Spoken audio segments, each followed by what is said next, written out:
Good morning. My name is Justice Kofi Barnes, Chair of the Association of Justice and Treatment Professionals. On behalf of AJTP, I am pleased to welcome you to day 3 of the 2022 Justice and Treatment Partnership Conference. Now, before I say anything else further, it's appropriate at this time to turn to Mary Pagani for the land acknowledgement. Oh, I'm going to pass that to Jen Graham. She's got it this morning. Thanks to both of you. We feel it's important that we begin this webinar today by acknowledging that we are meeting on Aboriginal land that has been inhabited by Indigenous peoples from the beginning. As settlers, we're grateful for the opportunity to meet here, and we thank all the generations of people who have taken care of this land for thousands of years. Long before today, as we gather here, there have been Aboriginal peoples who have been the stewards of this land. In particular, we acknowledge the Anishinaabeg, Huron-Wendat, Haudenosaunee, and Ojibwe Chippewa peoples, the land that is home to the Métis, and most recently, the territory of the Mississaugas of the Credit First Nation, who are direct descendants of the Mississaugas of the Credit.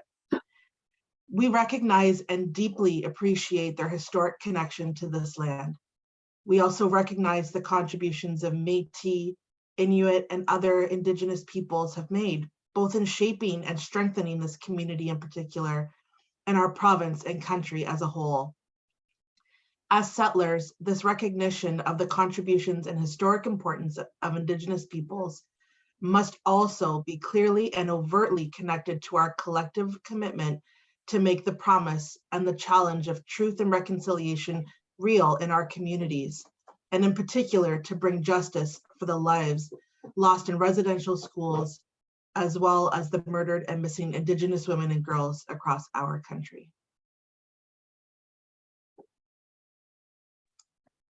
Thank you, Jennifer. You know, yesterday was day 2, and we heard from 11 experts who covered some 6 topics. And these experts and persons with lived experience discussed and explained some innovative and groundbreaking justice and treatment partnerships. Today is our last day, day 3. And so today from 9:15 a.m. to 12:15 p.m., we will hear from 4 experts and persons with lived experience who in 2 sessions will put the spotlight on some approaches aimed at providing ongoing support to persons during and after their participation in various justice and treatment partnerships.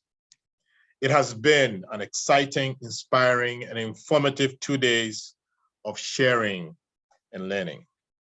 By 12:15 p.m. today, we would have heard from 20 experts and persons with lived experience who have generously shared their expertise and time with us over the last 3 days. Dr. Robert Kelly, Sharon Main Devane, Norma Nicholson, Chief Retired Brendan Cox, John Vesalus, Peter Morera, Matt Miracle, Sam Gilchrist, David Whitesock, Sarah Ellison Davis, Glenn Davis, Honorable Judge Gerard Rice, Dimitra Savarotti, Dennis Riley, Dr. Joseph Mayer, Anne Amon, Ruth Reddick, Paulette Walker, Kerry Gladue, Brian Cooper. If I've left out anybody, those errors are mine. You have all given generously and shared your expertise with us with Ruth, Paulette, and Kerry sharing their expertise with us today. We thank you. Without you, we cannot function. And we thank you for what you are going to share with us and what you've already shared with us. This conference would not be possible without Dennis Riley, Deborah Carpentier, Norma Nicholson, Brian Cooper, Mary Pagani, Andre Rivard, Kim Briggs, Jennifer Graham, and Aaron Smith, who handled communications. Thank you so much for organizing such an informative and inspiring conference. Thank you for generously giving of your time. We have learned a lot over the last few days, and there will be more useful information for us to absorb and digest over the next 3 hours. The AJTP is committed to continuing to contribute in a small but hopefully significant way to all efforts to rehabilitate the human spirit. We will continue to provide a forum for practitioners and persons with lived experience and whoever is interested to share ideas, explore ways to improve systems, inspire and support each other. And we count on your generosity and your time to help us all achieve this objective. The AJTP maintains a video and document library of all the professional development sessions, such as this conference, at justicetreatment.org. You may have noticed that the annual Justice and Treatment Partnership conferences tend to take place either in the first week or second week of December. That means that the 2023 Justice Treatment Conference is tentatively set for December 6th, 7th, and 8th of 2023. Mark that date and we will confirm. We always welcome volunteers to participate in organizing this very important conference. AJTP welcomes suggestions for ongoing professional development programming.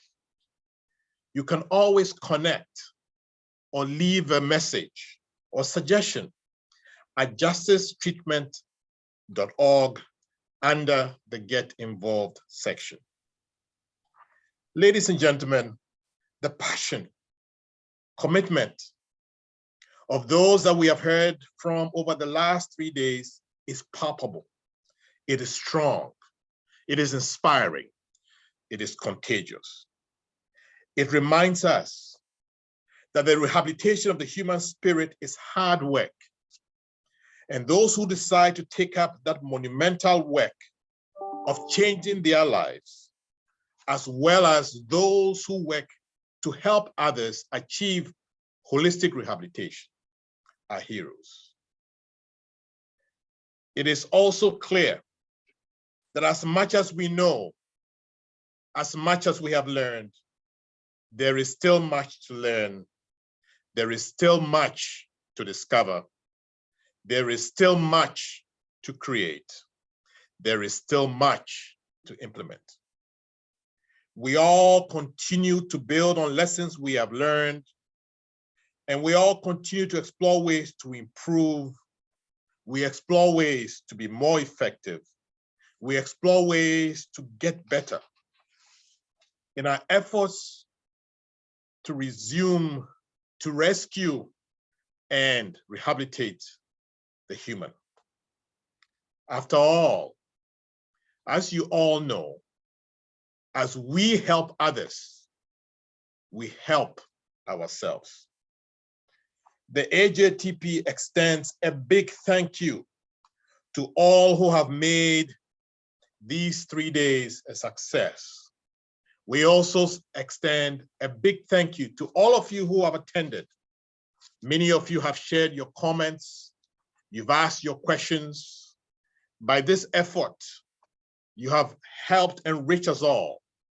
You've helped inspire us all. You've helped giving us hope that we shall overcome.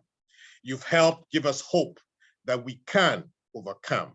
And you've helped give us hope that we shall continue to fight until we find the right solutions, and that we shall continue to triumph as we move forward. With that, and with our thanks, I am pleased to turn over to Mary Pagani, who is now going to guide us through the rest of the day, and who is now going to help us conclude day 3 of this conference. Mary. Thank you, Justice Barnes. Okay, well, I'm going to get us started on today's events. And in doing so, I'm going to introduce 2 formidable women to you who we will have the pleasure of hearing from for the next 60 minutes or so, hearing about their experiences, hearing about their knowledge. So I'm excited for everyone who is participating this morning to be amongst these women and to learn from them and to hear from them. So without further ado, I'm going to formally introduce you to our panelists this morning. So today I'm joined with Ruth Riddick and Paulette Walker. So I'll start with Ruth. So I'm going to share her bio with you. So Ruth Riddick is a certified addiction recovery coach and a recovery professional, an authorized Recovery Coach Academy trainer. She has also worked extensively with experiential education modalities such as sociodrama and sociometry, which she studied under the long-term mentorship of Tian Dayton, PhD. She brings 25 years of expertise as an educator, together with long-term recovery experience, to her practice as a coach, trainer, and a mentor at Sobriety Together.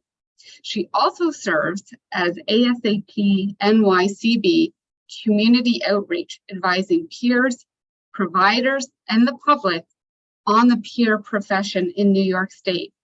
She has been honored for her work by Karen Treatment Centers, where she serves on the NYC Community Awards Committee since 2011. Crossroads of Maine, where she served on the board of directors from 2010 to 2015, and Irish America Media, where she has published on recovery-related issues. Ruth Riddick founded Sobriety Together in 2004 to offer custom-designed and need-based training programs utilizing mixed media activities, artwork, meditation, small group discussion, role play, written exercises, brainstorming, plenary processing, etc., to explore a range of recovery education issues. Sobriety Together offers standard and custom programs for health and wellness professionals, addiction treatment agencies, coaches, community groups, mutual support groups, educators, and education institutes, nonprofit organizations, and other interested individuals and initiatives. I'm also joined with Paulette Walker. Paulette Walker is a consumer survivor and a graduate of the Toronto Drug Treatment Court at the Centre for Addiction and Mental Health. In 2002, Paulette, deep in the throes of her addiction, had the opportunity to change her life, and since then, she hasn't looked back. In August of 2003, she graduated from the Drug Treatment Court. She immediately became alumni of the program and started her volunteer work with the Toronto Drug Treatment Court and the Centre for Addiction and Mental Health. Paulette went back to school, and she applied for a position as a chef at the Russell Street cafeteria location, where she remained employed until July 2011. In 2005, Paulette was invited as a guest of the United Nations to share her story. How incredible. She was also a recipient of the Courage to Come Back Award. In 2008 and 2013, Paulette received the KMH Edward Tremaine Memorial Award of Excellence. In 2008, Paulette was hired as a part-time peer support worker. While doing this meaningful work, she continued working part-time for Aramark in the Russell Street location. Paulette also decided she needed to go back to school where she would be able to do her work more effectively. In 2012, Paulette Walker completed her community support worker program at George Brown College, and she continues to work on her educational goals. She's now working as a full-time peer support worker for the Toronto Drug Treatment Court program since 2012. And in 2018, 2019, 2020, and 2021, she's been the Bell Let's Talk ambassador. So, without further ado, I'm going to stop talking and I will let Ruth get us started, and then Paulette will follow. Thank you. Thank you. Thank you, Mary, for that very fulsome introduction. Mm-hmm. I want to say first off how deeply honored I am to have been invited to join you today. For all the adventurousness, or the geographic, I should say, adventurousness of my life, I haven't yet been north of the US border, and I very much look forward in due course to visiting you all in person in Canada. But for today, let me just say how grateful I am that this technology has come into its own and that we can be together across borders, across cultures, across nations, and across geographies. It's a particular pleasure to be broadcasting to you folks from beautiful Brooklyn here in New York City. I will be speaking entirely from the perspective of the United States. So as we say in the best of places, take what you can use from what I have to say and leave the rest. But I hope you'll find something helpful as you construct the future in this conference and moving beyond this conference. So let me begin by saying a few words about what I hope to address this morning, however briefly. The proposition here is that peers add value in drug treatment courts. And I'd like to explore a little bit about outcomes and integration. But I also want to talk a little bit about the value of peers themselves and what qualifications and background peers bring to their work in drug treatment courts and other venues.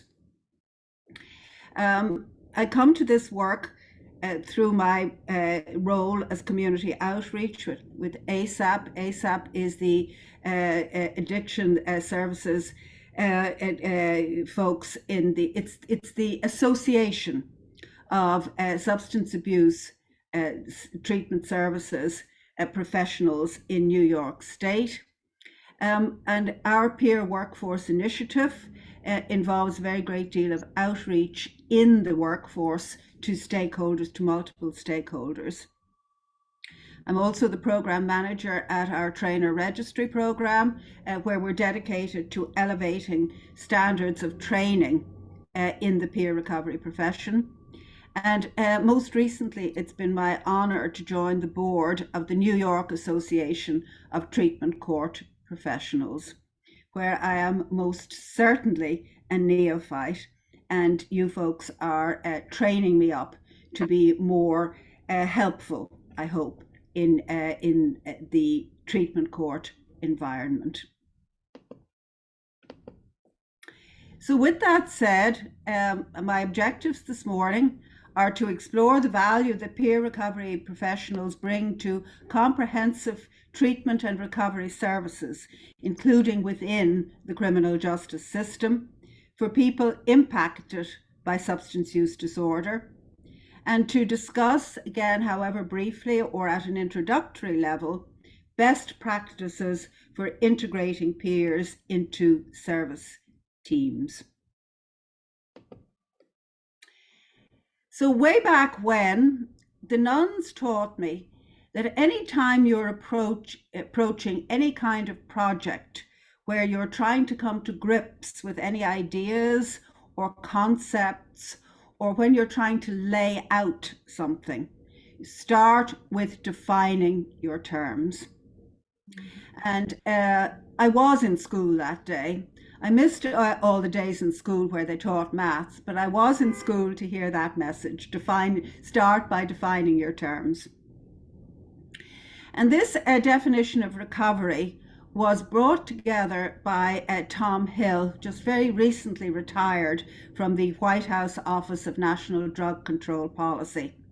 10 years ago, more than 10 years ago now, when Tom served in a senior capacity at the Substance Abuse and Mental Health Services Administration.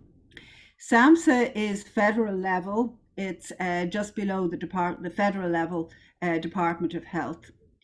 So the fact that SAMHSA brought together a group of stakeholders, including people in recovery, to hammer out an operational definition of recovery. Every individual is going to have our personal definition of recovery, whatever our perspective. But the idea here was to develop an operational definition of recovery that we could all agree to as a standard. I personally really like this definition. Recovery is a process of change through which individuals improve their health and wellness, live a self-directed life, and strive to reach their full potential. And when we're talking about recovery at ASAP, that's the definition that we're talking about. So you hear me use the word recovery, it's shorthand for this paragraph. The second piece of what we're talking about today, of course, is what is a peer? And I think the development of our particular modality, peer recovery, has been so rapid in the most recent number of years that we haven't taken the time to stand back for a moment and ask ourselves once again, what do we mean when we're talking about peers? What constitutes a peer?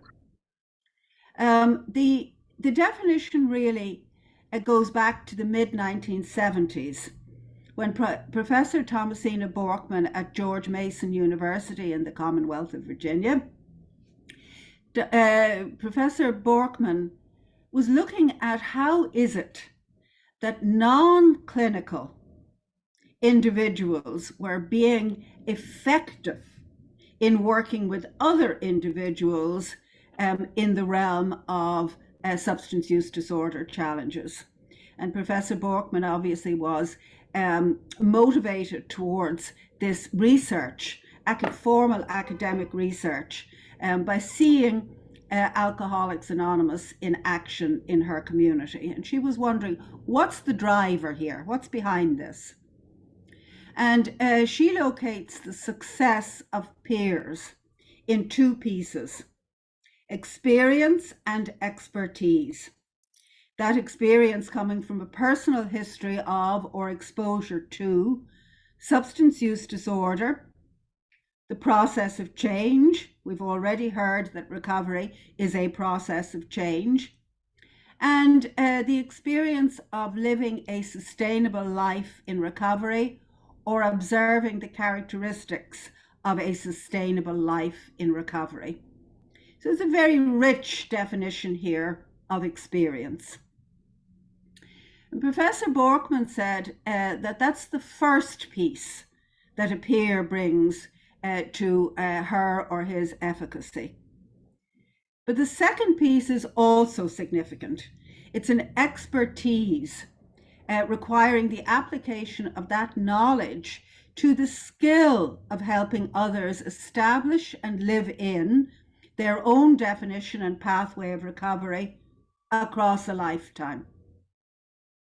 So it isn't only that I may bring you my experience in all its infinite richness and variety, but that I also have the skill of communicating that experience in a way that's helpful to you.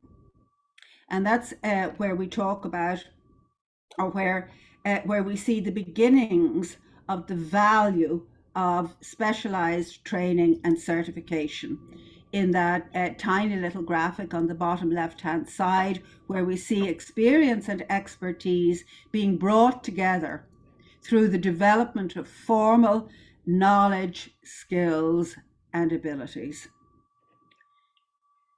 So that's our definition of recovery, our definition of peers.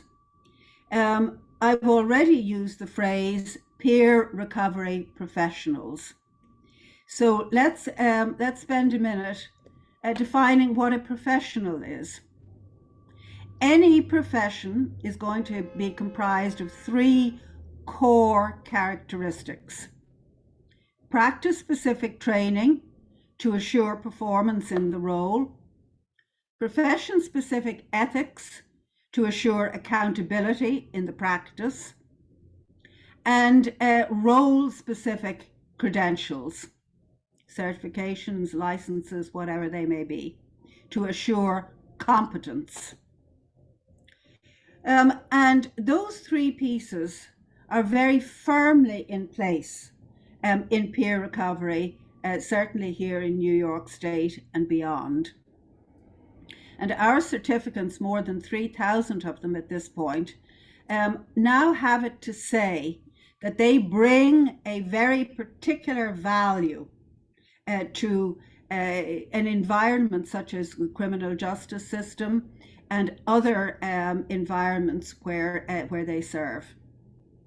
Certification confirms that I'm a competent and ethical professional with a transparent and accountable practice in the certified role. And every single piece of that value statement, that elevator speech, if you like, can be defined and is itself transparent. And so that when you meet up with a peer recovery professional, you're talking to somebody who has practice-specific training, profession-specific ethics, and bound to a code of ethical conduct, and has a role-specific credential, a certification. So that's a very significant value statement that peers bring to you and bring to your services. So what is it that peer recovery professionals do?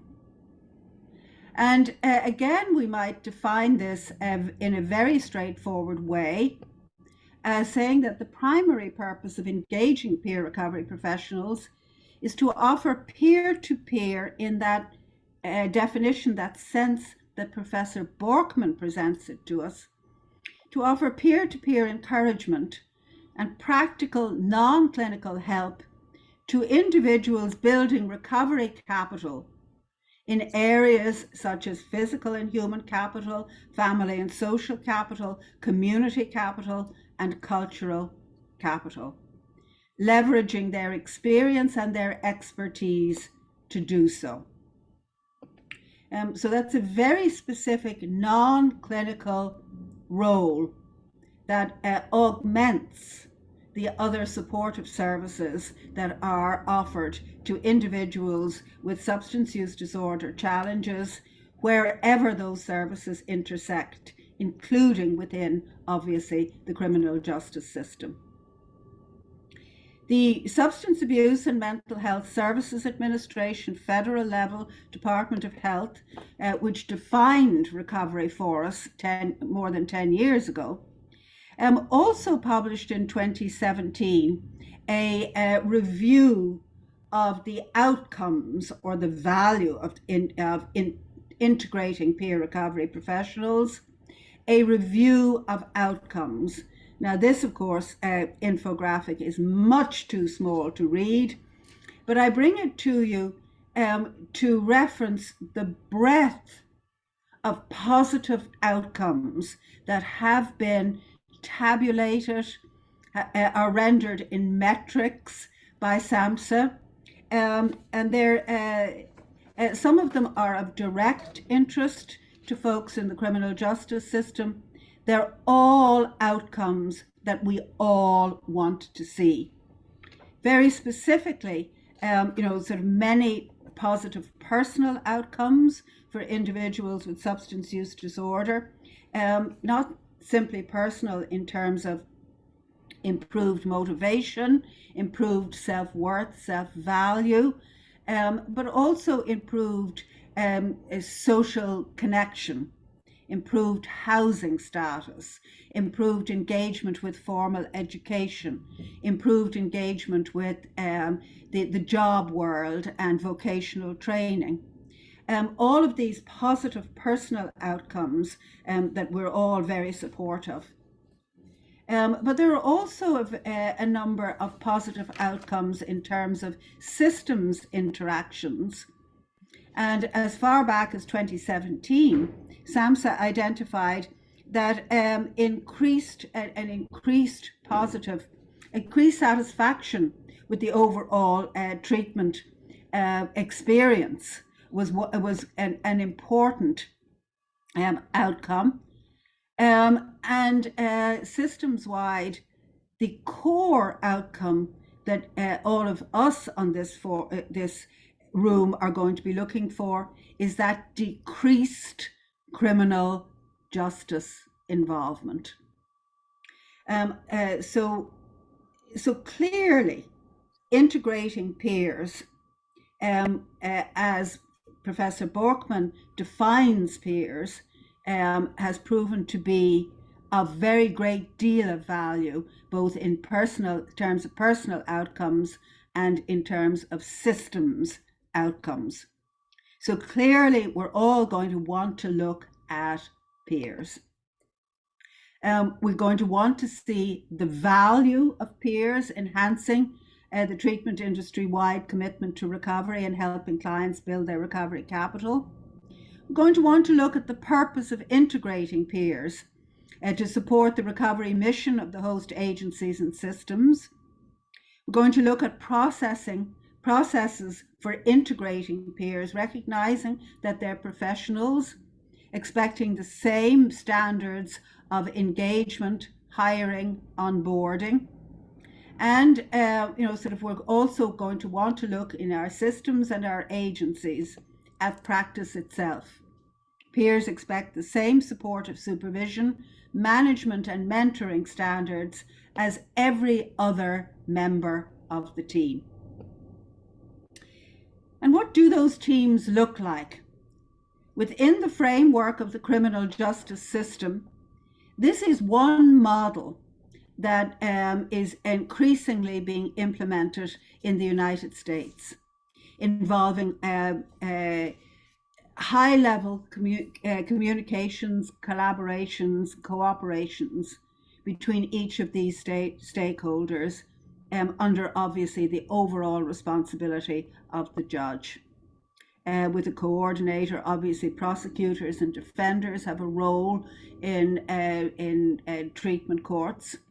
But over here on the right-hand side, I want to bring your attention to the involvement of other important professionals and stakeholders, from probation and enforcement through treatment providers.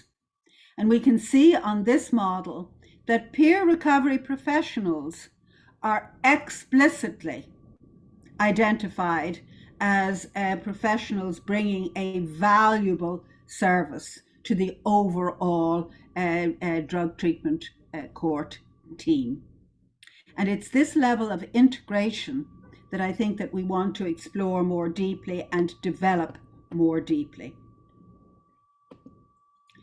In this model, peer recovery professionals are invited to be involved with every piece of the participants' engagement, from meeting the eligibility requirements of a drug treatment intervention program, through screening and assessment, court intervention appearance, through treatment itself, whatever that may be, through regular drug treatment court appearances, and through completion, whether that be a favourable disposition or a return to regular docket. Peers are invited to connect in an ongoing way with participants to develop that value, to bring that value throughout the cycle of participant engagement in the model.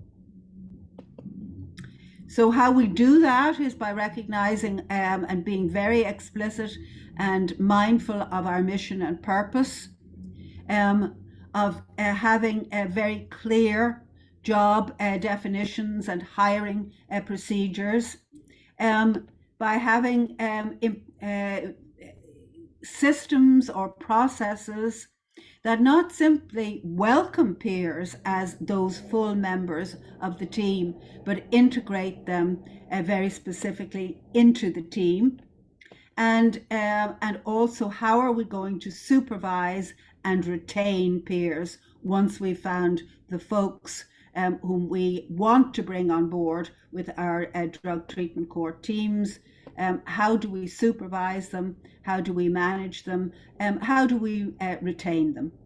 So these are all questions that anybody considering integrating peers and the value that they bring are going to want to get down into the weeds with. And obviously, if you're seeing anything here that you'd like to get involved in more deeply, just brainstorming, thinking it through, looking at it in practice, I'm certainly available and very, very willing and looking forward to having the opportunity to provide some technical assistance for you.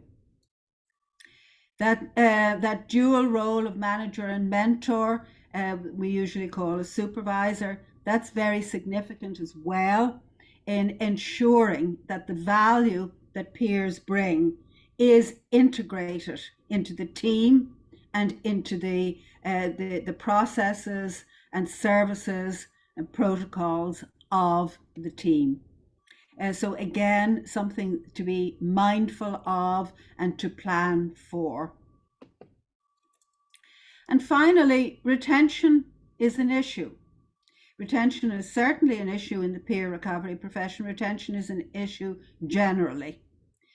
So again, in managing the integration of peers into drug treatment court teams, we're going to want to be mindful of retention strategies, of affirming role value and welcome, of suitably remunerating professionals, of having clear job scope and performance expectations, comprehensive onboarding, supportive supervision, and so on.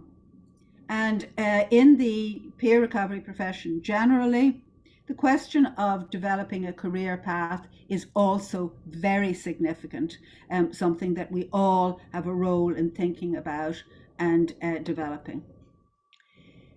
So that's what I can give you this morning is a whistle-stop introductory tour of some of the issues involved in onboarding peers, but even standing back for a moment and thinking about before we get to onboarding, before we get to integration, thinking about what is our purpose in bringing peers on board, what value do they bring, and how do we integrate peers mindfully, so that we leverage their proven value.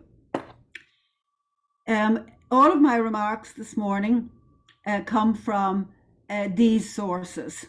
So further information on the peer recovery profession available from asapnys.org, the organization I represent this morning. The model is discussed in the nycourts.gov website under drug treatment courts. And you are all more than welcome to email me for further information, further conversation, further discussion, however I can be of help to you moving forward. So without further ado, I'd like to hand my screen back to Mary and to Paulette, and I'm very much looking forward to hearing what Paulette has to say to us this morning. Thank you so much. Thank you so much, Ruth. You have certainly presented a compelling and irrefutable case for the inclusion of peers in drug treatment courts. So we thank you for that. And I think it's quite timely. It's a perfect segue to bring Paulette into the conversation to share her experiences as a peer worker in the Toronto Drug Treatment Court. Once Paulette has done her part, you'll have an opportunity to ask some questions of these women, and they will do their best to answer them. We can type some of the answers, and we can also respond live. So without further ado, Paulette, take it away. Hi, good morning, everyone. Thank you for having me. So, I'll start from, before I get into my peer work, I think I should tell you a bit about myself and my journey on becoming a peer support worker without knowing it. So I start back. Usually I like to say, well, once upon a time. Well, it's kind of like that.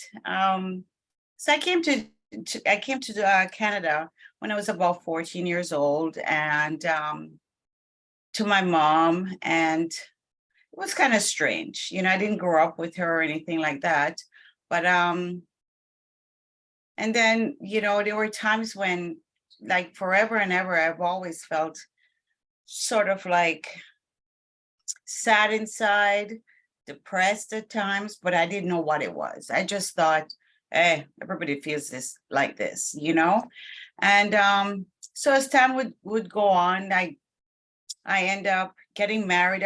I'm always doing things fast. I want to be over there. I'm here, but I'm just thinking, I do not want to be in this life. So I'm always searching, trying to fill that void. I got married at 17. And a little joke, on my way walking down the aisle, I said, "Oh my God, forgive me. I give this 2 years." You see, I had about 2 weeks prior to that, I had realized that I didn't want to get married, but I didn't have a voice. People were coming for the wedding. And this is something that I more or less bullied my mother into. You better sign this form because I'm getting married. I want out of here. And so I got married. And before I was 20, I was, looking to get a divorce. And I had a son by that time. Time would go by, I went back to school and became a makeup artist. I developed that, and I became, I was doing like photography, makeup, teaching, doing stuff for movies and so on and so forth. And around this time, I took a trip to Jamaica. I came back and I said, I'm going to go on a trip. I don't know. I just decided I'm going to go next week. That's me. So I went and I had a 2-week vacation, had a great time, came back and decided, you know what? I'm leaving Canada. I'm going back to Jamaica to live. So packed up my child, gathered up all my savings, everything, went back, had some help from my uncle, and opened up a business down there. And then I got involved with, this was in Montego Bay. So I got involved in different things. And this lady that I used to go to the gym, she decided she asked me if she could, I'm sorry, I'm a little bit nervous, if she could sponsor me to be in this Miss City of Montego Bay contest. And I'm going, like, me, like, I don't know. I've never done anything like that. I've done some modeling in Toronto before, but this was something different. So I spoke to my aunt about it, and she said, it might be really good for you, and you would be getting an opportunity to promote your business as well. Because I had a boutique where I was doing manicures, pedicures, natural facials, and stuff like that. And so I entered and I actually did the makeup on the contestants that I was sort of like competing against. And it was funny. It's Jamaican way anyway. Everybody pitched in. So for that, I was like the first runner up. And while I was on stage, this is when my life's, these moments when, your life is going one way or you're really trying, and then somehow you get veered off the side road and you just can't find your way back. So I met this gentleman, all the time we hear in our programs how, we met a guy, or the guy would say, yeah, and I met a girl. And so for me, yeah, I met this wonderful guy, I thought. And so he introduced me to crack cocaine. And oh my God, like, I'd never done drugs before. I didn't know what it was. I was already intoxicated. I was drinking that night. And I tried. And I don't know, we just I was stuck. I finally found something to fill that hole that I was just trying to fill all this time. Prior to that, I will mention that over the years, I had secretly tried to commit suicide so many times. I didn't tell anyone. I had a lot of secrets, Anyway, I was in Jamaica, and so I got involved with him, and that's all we did. And after about 6 months, I realized that I wasn't paying attention to my business. I said, oh my God, what am I becoming? I said, I got to get away. So I had my best friend there, and she knew what was happening. Actually, she was there the night when, I first started, and she didn't. I don't know. She didn't. She said, no, thank you. So she was actually a witness to my addiction and how my life was spiraling out of control. So we secretly packed up my stuff. She bought all my stock and everything. And I just showed up at my mother's house one night. I said, like, I'm back, baby in hand, I'm back. And I never told anyone. No one knew. Why all of a sudden, politics in Jamaica, she's doing well. She has her business. I'm going back and forth all the time. I seem to be living a really prosperous life, but secretly I'm falling apart inside. So when I came back to Toronto, like I said, I didn't say anything to anyone. I started looking for another job again. And I remember it was close to summertime, and I decided to take that summer and just kind of find some balance in my life. And while I was at my mom's house, I got a phone call. It was him. He's back. He's in Toronto. There I go. He found me. I started up again. Until after that time, I actually broke free from him and didn't see him for a number of years. And that gave me some time to, kind of sweep my little secret life, my addiction, and just kind of moved on. And then I started working, got a really great job here in Toronto, in Yorkville. And again, I moved on and I opened up a little salon within a salon. And then I started meeting different people, and I end up with this great opportunity to do the cover work for Chatelaine magazine here in Toronto. And that year I also did the makeup for the Genie Awards. This is a big thing. After so I went and I did, it was a lovely event, a red carpet event. I found myself that night, from film and TV, red carpet to a crack house. I was there for 2 weeks. It's what they call a trap house.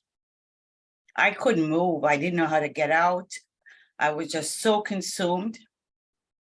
I had a child. I'd abandoned my child. And this part of my story has taken me a long time to actually say, yeah, I did. Such a lot of pain that comes and shame that came with that. And after around 2 weeks, I don't know, I ended up calling my ex-husband, and everybody was wondering what happened to me. They thought I was dead. I just disappeared. But I think maybe my roommate might have given my family or somebody some idea what was going on with me. Anyway, I didn't know how to go back to my life. Obviously, I'd lost my job. I couldn't face anyone. Honestly, I could not face anyone. I didn't know what to do.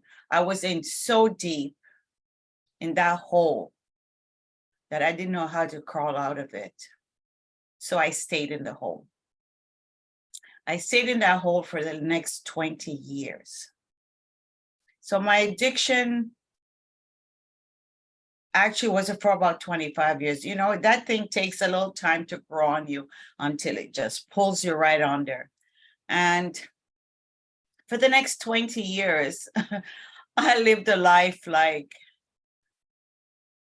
unbelievable life I lived. It was disgusting. It was dirty.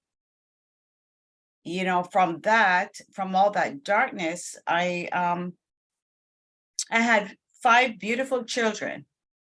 So sometimes in the darkness, there's light and there's good. I know I couldn't take care of them, but I could not, you know, I couldn't do any other. For me, I had no choice but to give birth to my kids.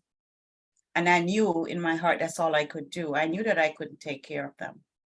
But somehow I had some sort of faith in me. I don't know what anyone else want to call it, but I always had hope.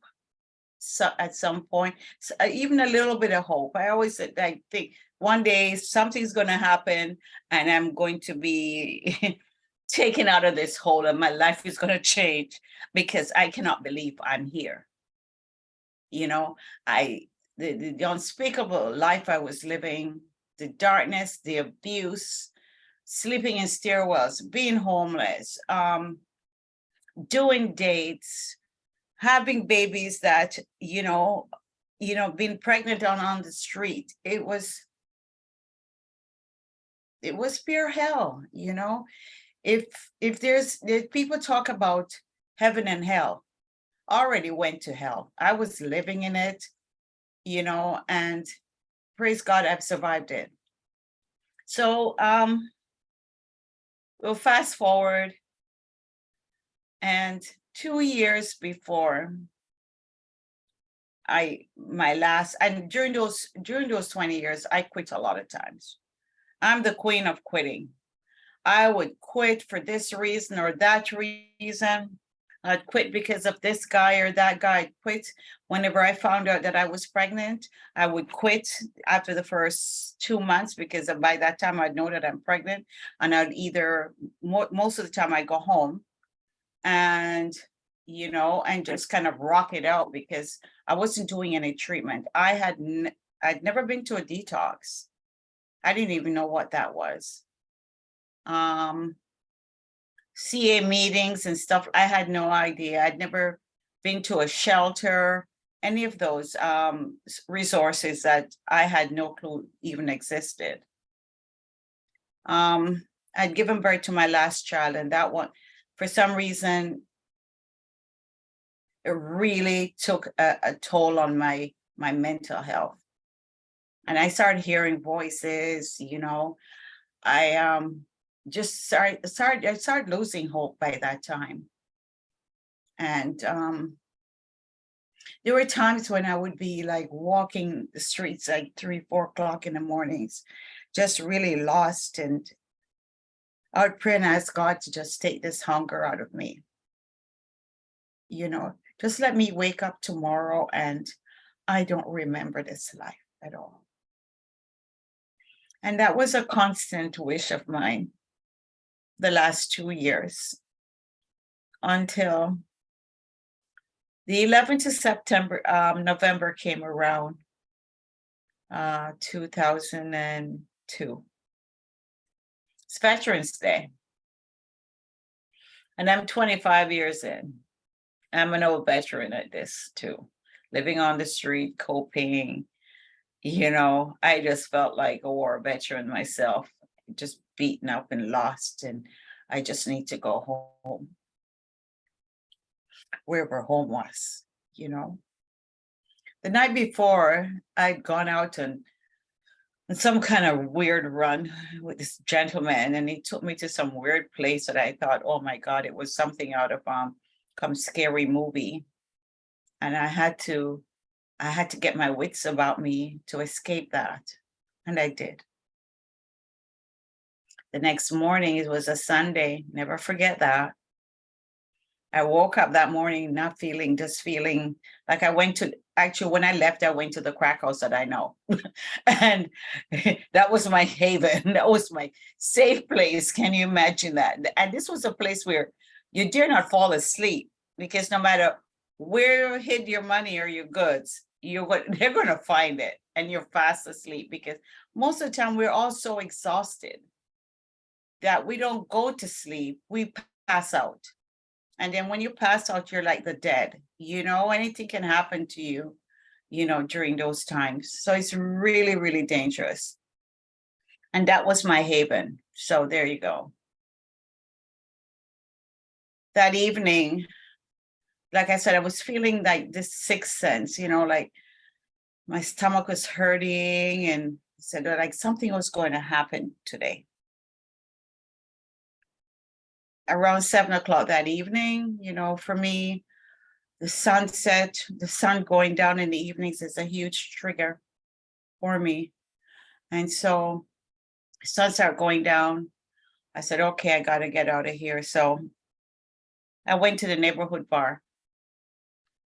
And this gentleman approached me and, asked me to go pick up something for him. And, being the person I was then, I go, yes, my evening has started. So I did that, and I got busted that night. First time, here was all this years thinking, nobody knows I'm on drugs. I've never been busted. I've never been to jail. Got picked up for some shoplifting, but always got released, like years before that, 14, 15 years prior to that. And then I realized I can't shoplift, because every time I put my hand on something that didn't belong to me, I got caught. And so it was scary. Like the SWAT team, you think that I was a murderer or something like that, some kingpin drug dealer. I don't know why they do that. But anyway, saved my life. I remember they put me in the back of the cruiser, and I put my head back and I go, oh my God, it's over now.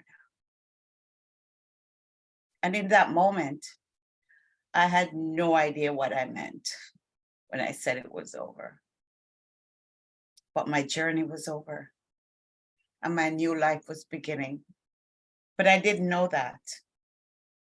So I went to jail, and I was there for about 3 weeks, detoxing, sleeping on, and that whole experience was a whole nother level of, oh my God, what is this? Where am I? I'm looking around. This place is so hard. The seats, your bed, everything hurts.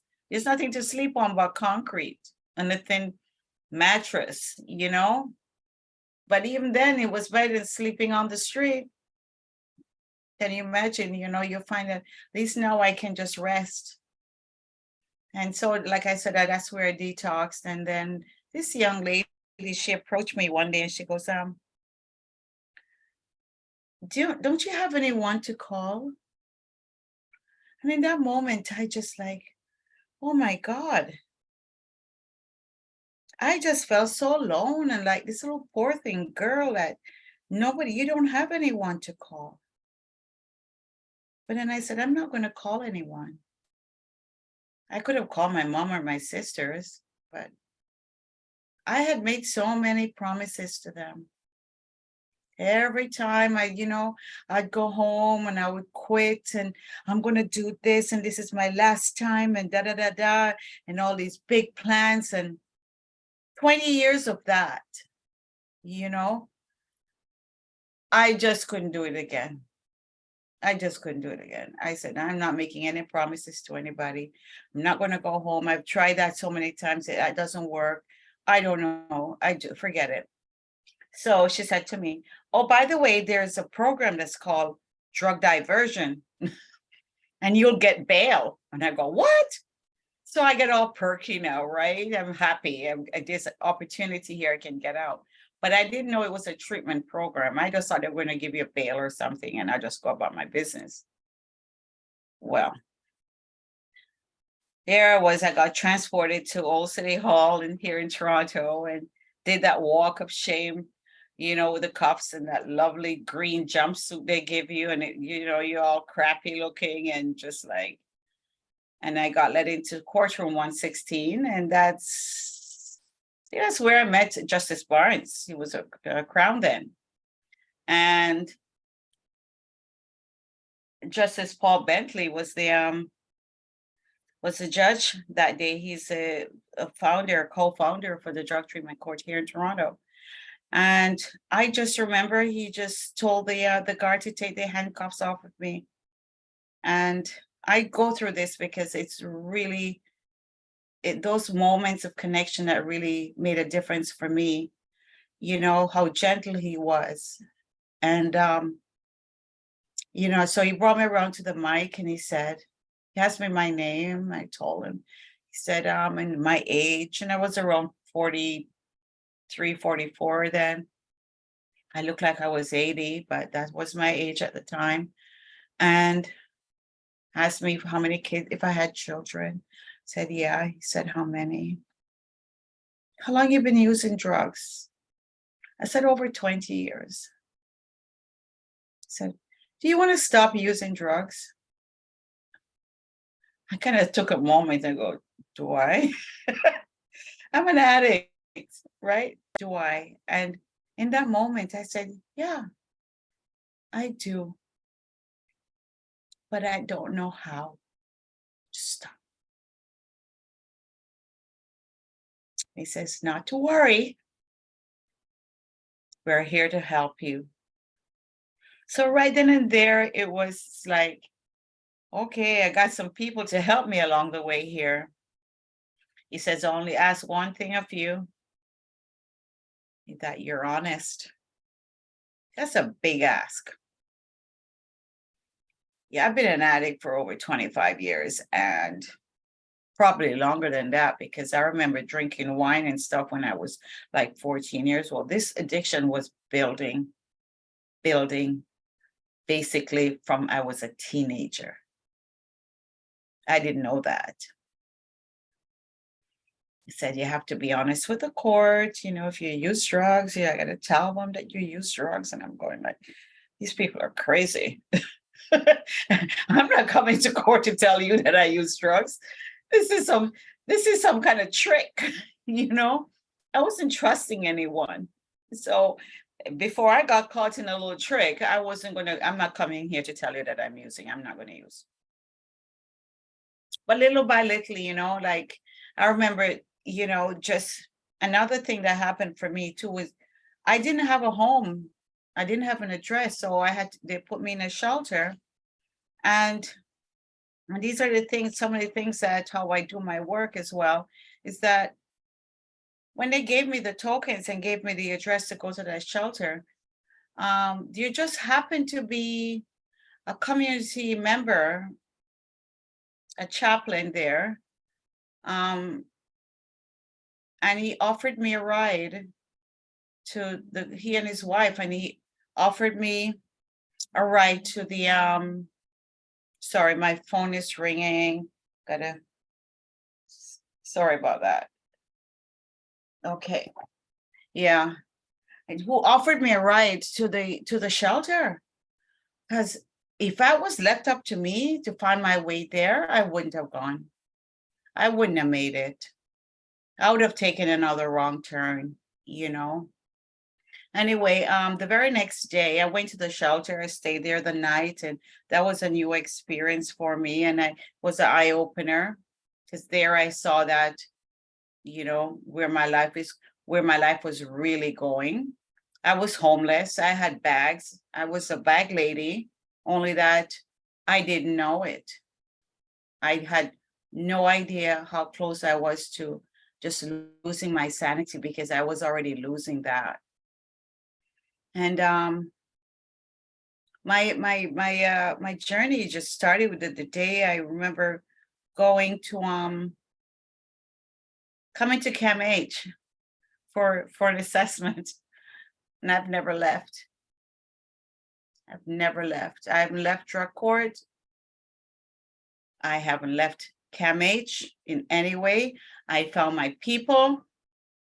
I found that sense of that connection, that sense of community and belonging.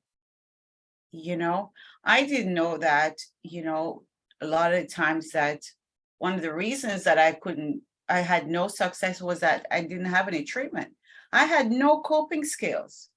I grew up without any sort of like skills. It was either they're too strict and the strictness is kind of creepy, or I was just let loose to run on my own. So I did whatever I want. That's what happened when I came to Canada. I had no guidance, you know. I started working at 14 years old instead of going to school, you know, and so I felt like I was a woman. I'm making my own money, I can do what I want. And all these little things, you know, really affected my life and my self-esteem. And, you know, any schooling that I've gone to is because, you know, eventually is something that I want.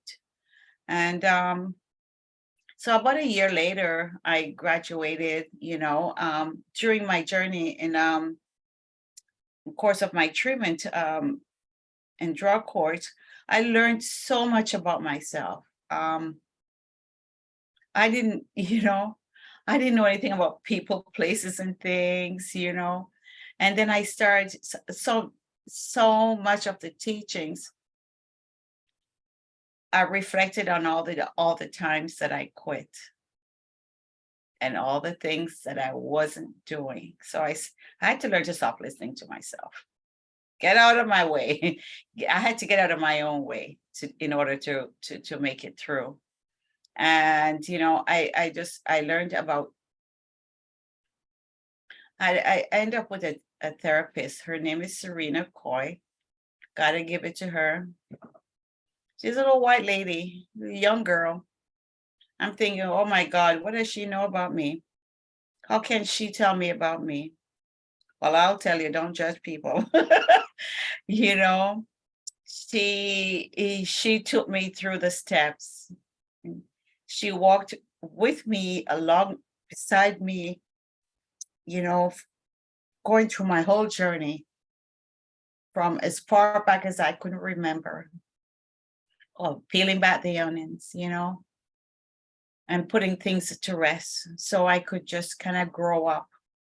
Because I remember she asked me, what is it she wanted? What do you want from this? I said, I want to feel like a grown-up. Because deep inside, I felt like a little girl lost. I wanted to learn how, you know, to take care of myself in a healthy way. And because, you know, here I'm in my 40s and I actually feel like some part of me is still like 16. Some parts of me is just like I'm still 5. And yeah, so I learned a lot, and I learned to love this life in recovery. So one day after that, I graduated from drug court. I lived in a recovery home for about 8 months while I did my outpatient work. And then I went back to school because I realized that, you know, I enjoy cooking. And she encouraged me to go back to school and did a course. So one day I'm leaving my new job now, and here I am, I'm working, you know, and feeling strong and independent. And one day I'm leaving work and it was the springtime, and this must have been in 2004 or 2003, I forgot. Yeah, it was a year after. And I just had this feeling of just feeling cleansed. I can't remember the last time that I actually felt like all that stuff I had been carrying, all this baggage and crap I had been carrying with me all these years, I just felt it lifted off my shoulder. And as a woman, you know, we're so judged, and we judge ourselves even harsher about, you know, mistakes we make in our lives, that I decided I'm not carrying that stigma with me. I'm not, nobody's gonna look at me and call me an addict or a crackhead. How dare you? Right? So I love the word, Ruth, recovery. So I chose that word, recovery. Right? As I figure everybody's recovering from something, right? So, you know, recovering from what is really nobody's business unless I say so, right? And so, and you know, I realize that this recovery life it's ongoing. It's going to be a part of who I am. You know, and it's something that I've learned to embrace and to be proud of, because really, if it wasn't for that part of my life that was so dark, you know, I wouldn't appreciate all the goodness that I have in my life right now. And, you know, I wouldn't even know what it feels like to go through, to actually feel grief and go through a breakup where my heart was broken and I can actually feel it. And in some ways, you know, maybe this a sadistic part of me, it actually felt good to be able to have those feelings and to kind of go through it, to walk through it, you know. I learned, you know, what don't kill you make you stronger. And if it wasn't for my years out there, I wouldn't have this great career that I have today. So when you talk about how, you know, people, how do I get that experience? You know, I graduated with honors. You know, I graduated from the School of Hard Knocks, and I'm grateful. I am.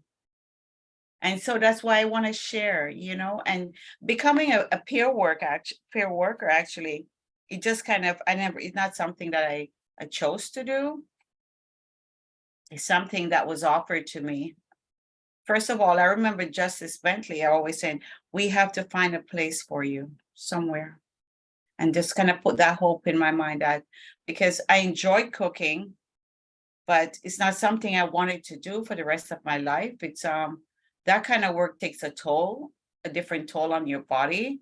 And, you know, it was great for the first 5 years, but afterwards you know, it's just like became monotonous to me. But thank God that I always stayed connected to drug court, to all the activities, becoming an alumni, you know, just showing up for court. I used to go to court when I didn't have to go to court. I just go to court and sit in the back of the courtroom because that's my AA group. That's my CA group, you know, and I just sit back there because it reminds me of where I do not ever want to be. And so in saying that, what do I do for the clients? So when I got hired, I got hired for 1 day a week.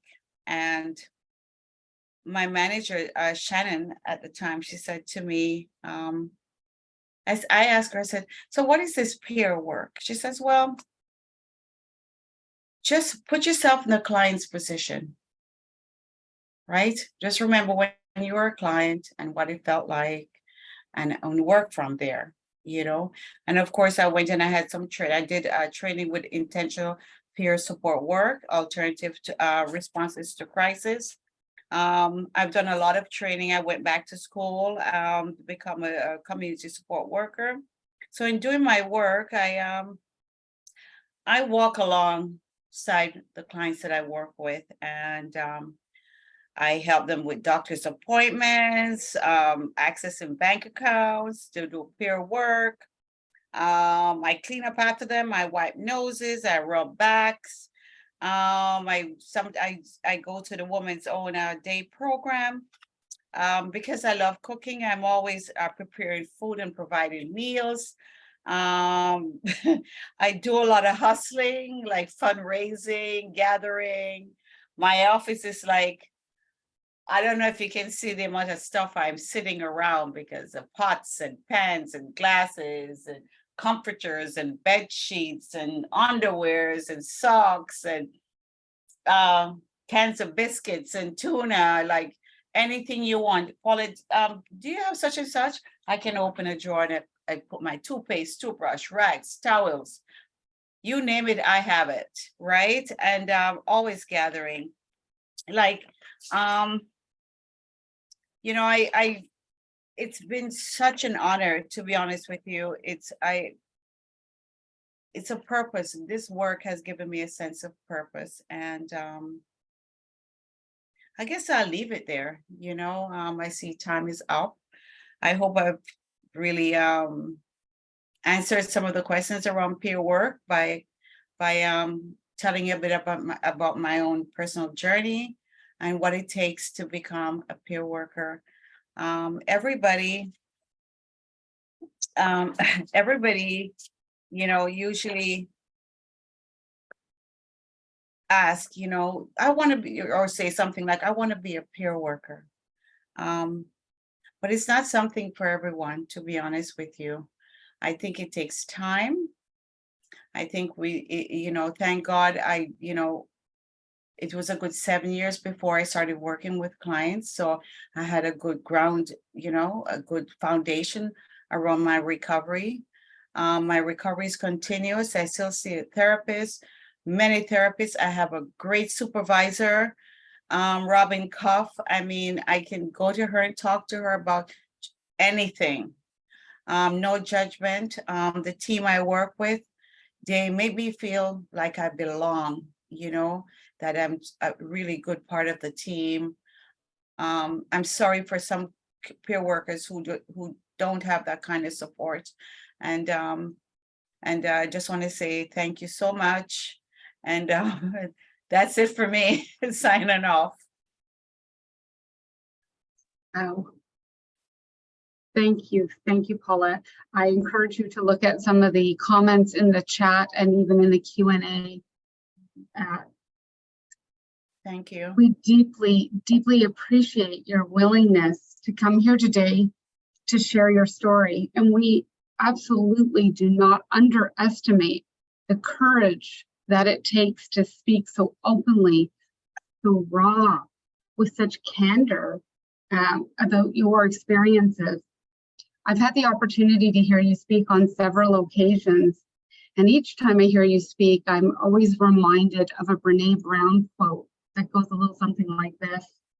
One day you will tell your story of how you overcame what you went through, and it will be someone else's survival guide. You absolutely embody that quote. You've dedicated your life to serving. You're selfless and you are inspirational. You share your deepest secrets from your darkest hours, all for the betterment of others. So we are truly, truly grateful, Paulette, for your words today. Thank you. If anybody has any questions now for Ruth or for Paulette, please do send them into the Q&A.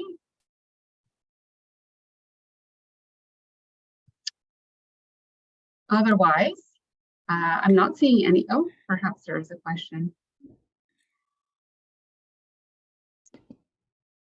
So the question is this. So Paulette, thank you for sharing your amazing journey. Truly an inspiration. Arlene says, I'm a manager of an anti-human trafficking program. We have peer navigators in our team with lived experience. There's no training in terms of how to support peers. We do treat peers as part of our staff teams, and we are aware that they're still in recovery. What do we need to do to ensure that we take into consideration in terms of supporting peers in their day-to-day role? Colette, I don't know if we've lost you. I don't see her anymore. So- If I may, Mary, I'd like to speak to that question directly. Please. But before doing so, I'd like to thank you, Mary, for inviting Paulette to be with us this morning, because the inspiration that she's provided for everyone here today. This is why we do what we do. Is because this courage, this inspiration, and this energy is so powerful. And it powers and empowers others. So, you know, so you've given us a very, I don't see Paulette here. I prefer to be speaking to her directly, but Paulette has given us, you know, an understanding, a gut level understanding of what it is that peers bring to the table, bring to their engagements. And if I may just revert briefly to Professor Borkman, talking about how that experience is so valuable and so important. And so is the expertise. Paulette talks about walking with folks. And she talks about how she went back to school to learn how to do this work more skillfully. There is training for peers, and there are standards of competence for peers and training to help deliver that competence. And there are certifications for peers that confirm that training and that competence and the commitment to the ethical standards that Paulette has enumerated for us. She talks about the scene being set for her by the judge who asked her to be honest. That's an ethical consideration and an ethical responsibility of every professional. So all of which is simply to say, Mary, that I think in bringing Paulette and her galvanizing story to us this morning, you couldn't have better illustrated exactly what it is that nerds like moi mem mean when we talk about value, when we talk about bringing people on board, when we talk about integration, when we talk about putting supports in place for the people we bring on board, everything from training through supervision, you know, sort of through feedback loops, through caring about our people. So I hope that, you know, sort of that folks who've been with us today, you know, sort of have an opportunity to go away from listening to Paulette and digesting what it is that's so special about bringing this level of experience and expertise into the team.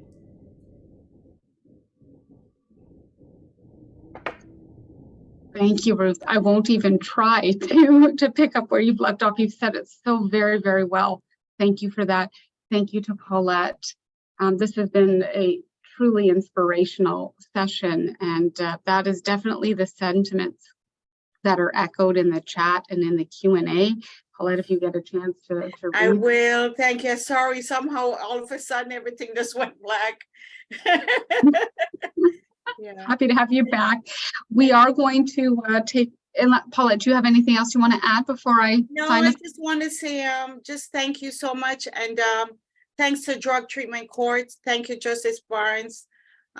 You know, just thank you all, you know, for having these programs and having people like yourself that give people like me a second chance at life, you know? So say 2 thumbs up. Thank you. Okay, we are going to take a brief break, and then we're going to come back with our closing keynote speaker, Kerry Gladue. I hope that everybody can join us for that last session, and go grab a coffee. See you soon. Thank you.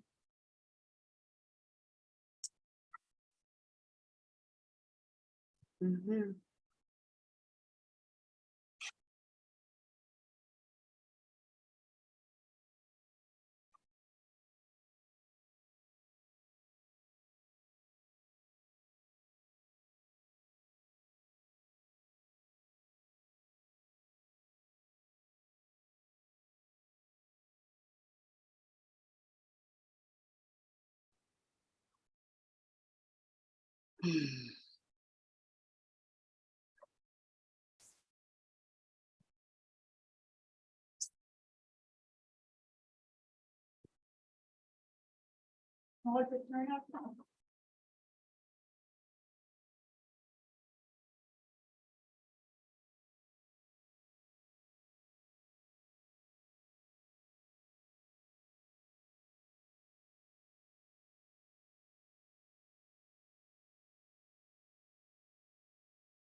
Paulette, you still got your camera on if you wanted to turn it off.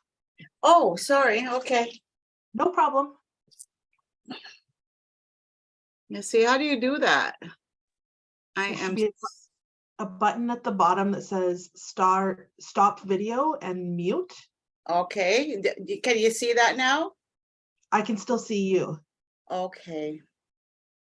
Stop video. There you go. And then Perfect.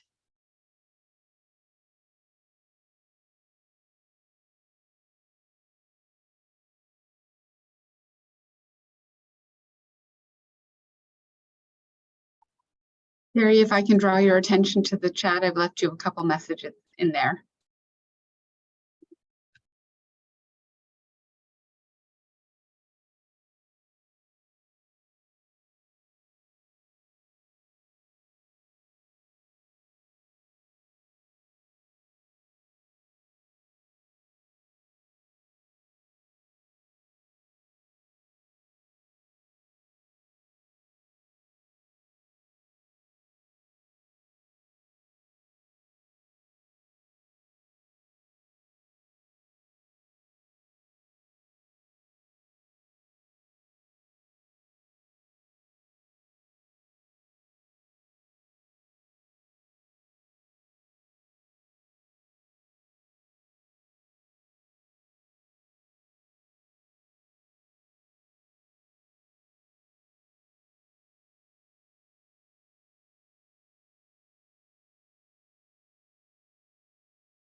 Okay, welcome back, everyone.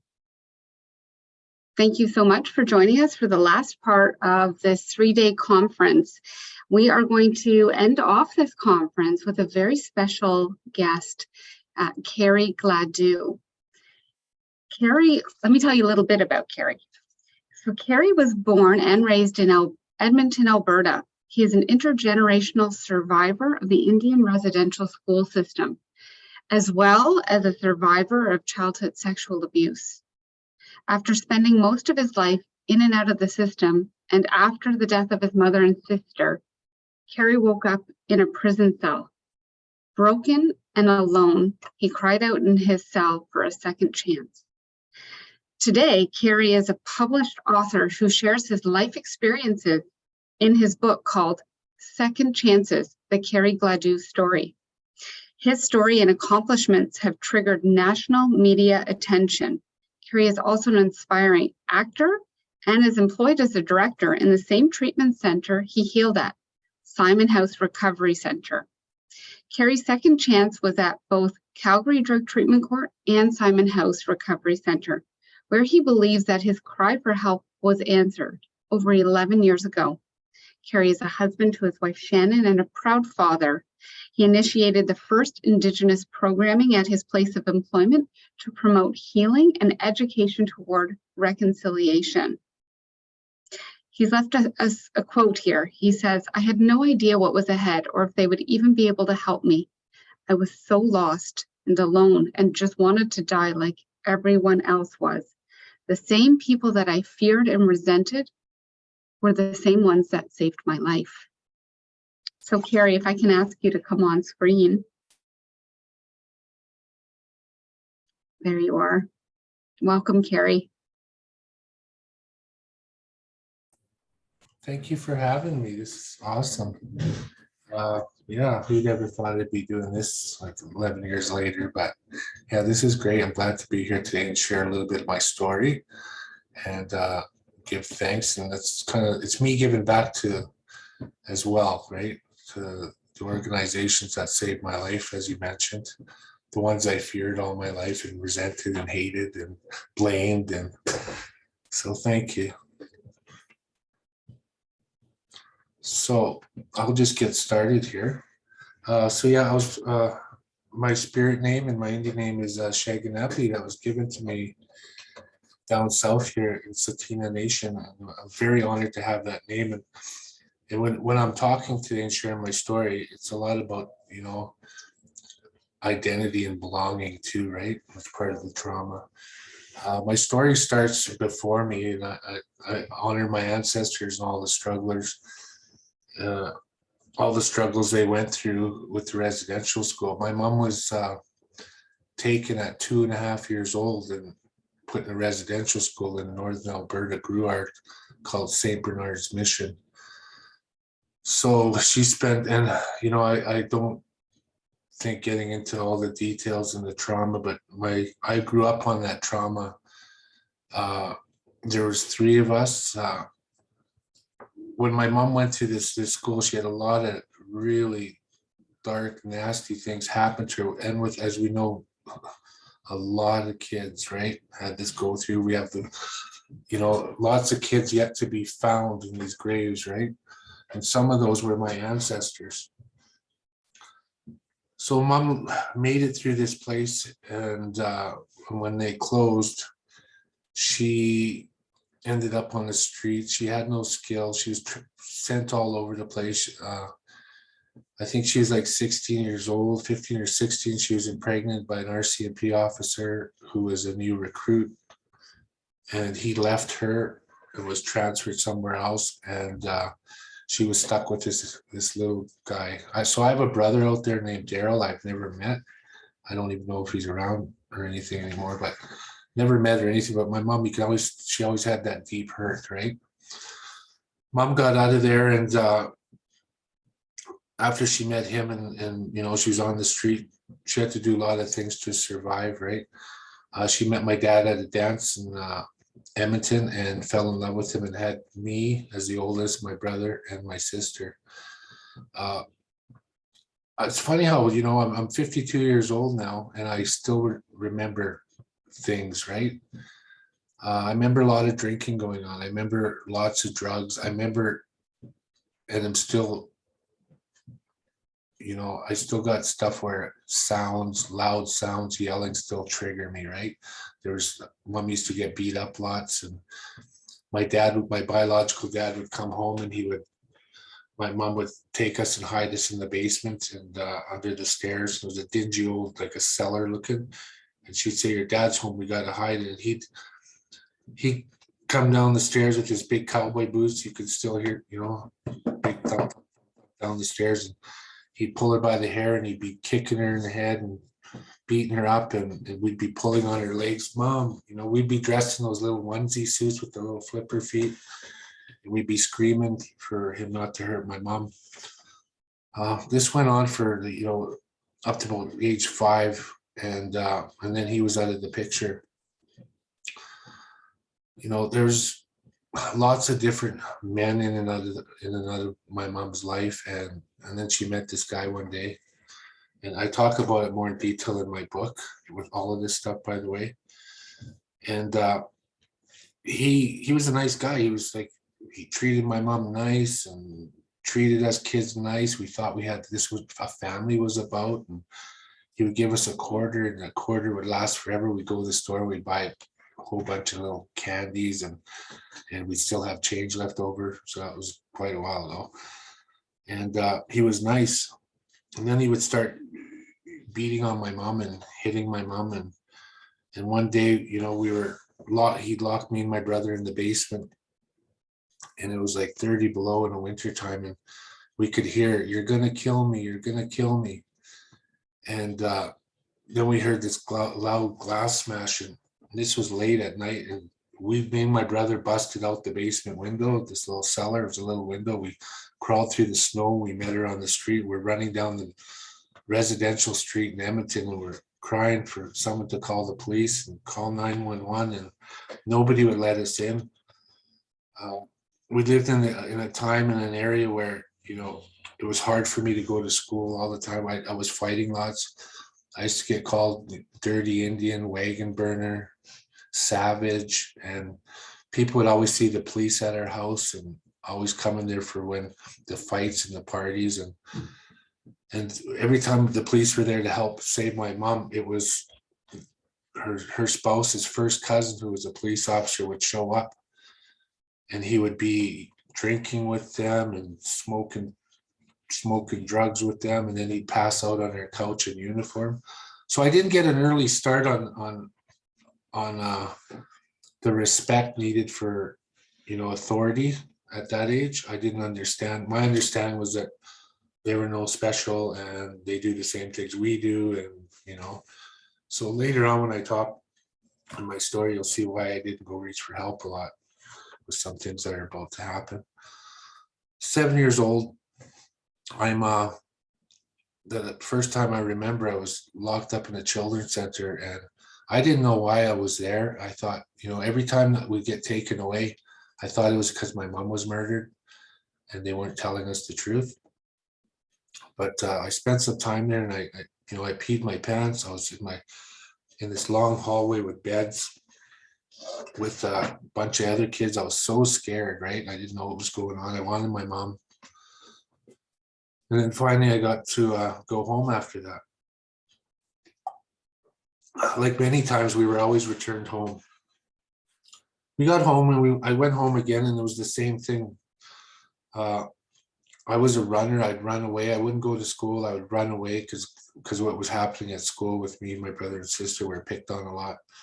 And then what was happening at home, right? I was always running, trying to get away. And just, you know, just get away from whatever was happening there. I didn't like it, but I all my life, it was kind of like that was normal living. That was life. That's what I can expect when I'm growing up. There was nothing more. This is the lifestyle. There's always going to be that.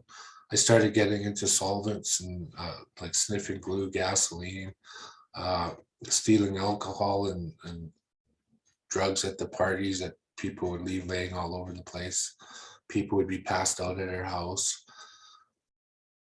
So one time I was about 8 years old. Another year after, I was taken away again, and I was placed in a place called in Edmonton called Yellowhead Youth Center. It used to be called Westfield, and I had no contact with any of my family for almost 3 years.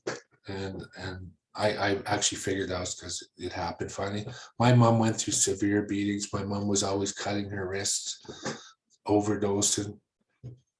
I didn't know the things she was suffering with how she grew up. I had no understanding until later years in my own recovery. She, I ended up in this place, and I had the first inkling of what normal life was. It was kind of institutional, I guess, but I got regular meals. I was starting to go to school in there. I had clothing. We never had anything, right? We were raised on social services checks and vouchers and stuff most of our life. I thought, that was it. She was gone. So 3 years goes by. I'm running a lot in the center. I was always running to some place. I'd never known why was I always running. I was trying to go find maybe home, what home was to me.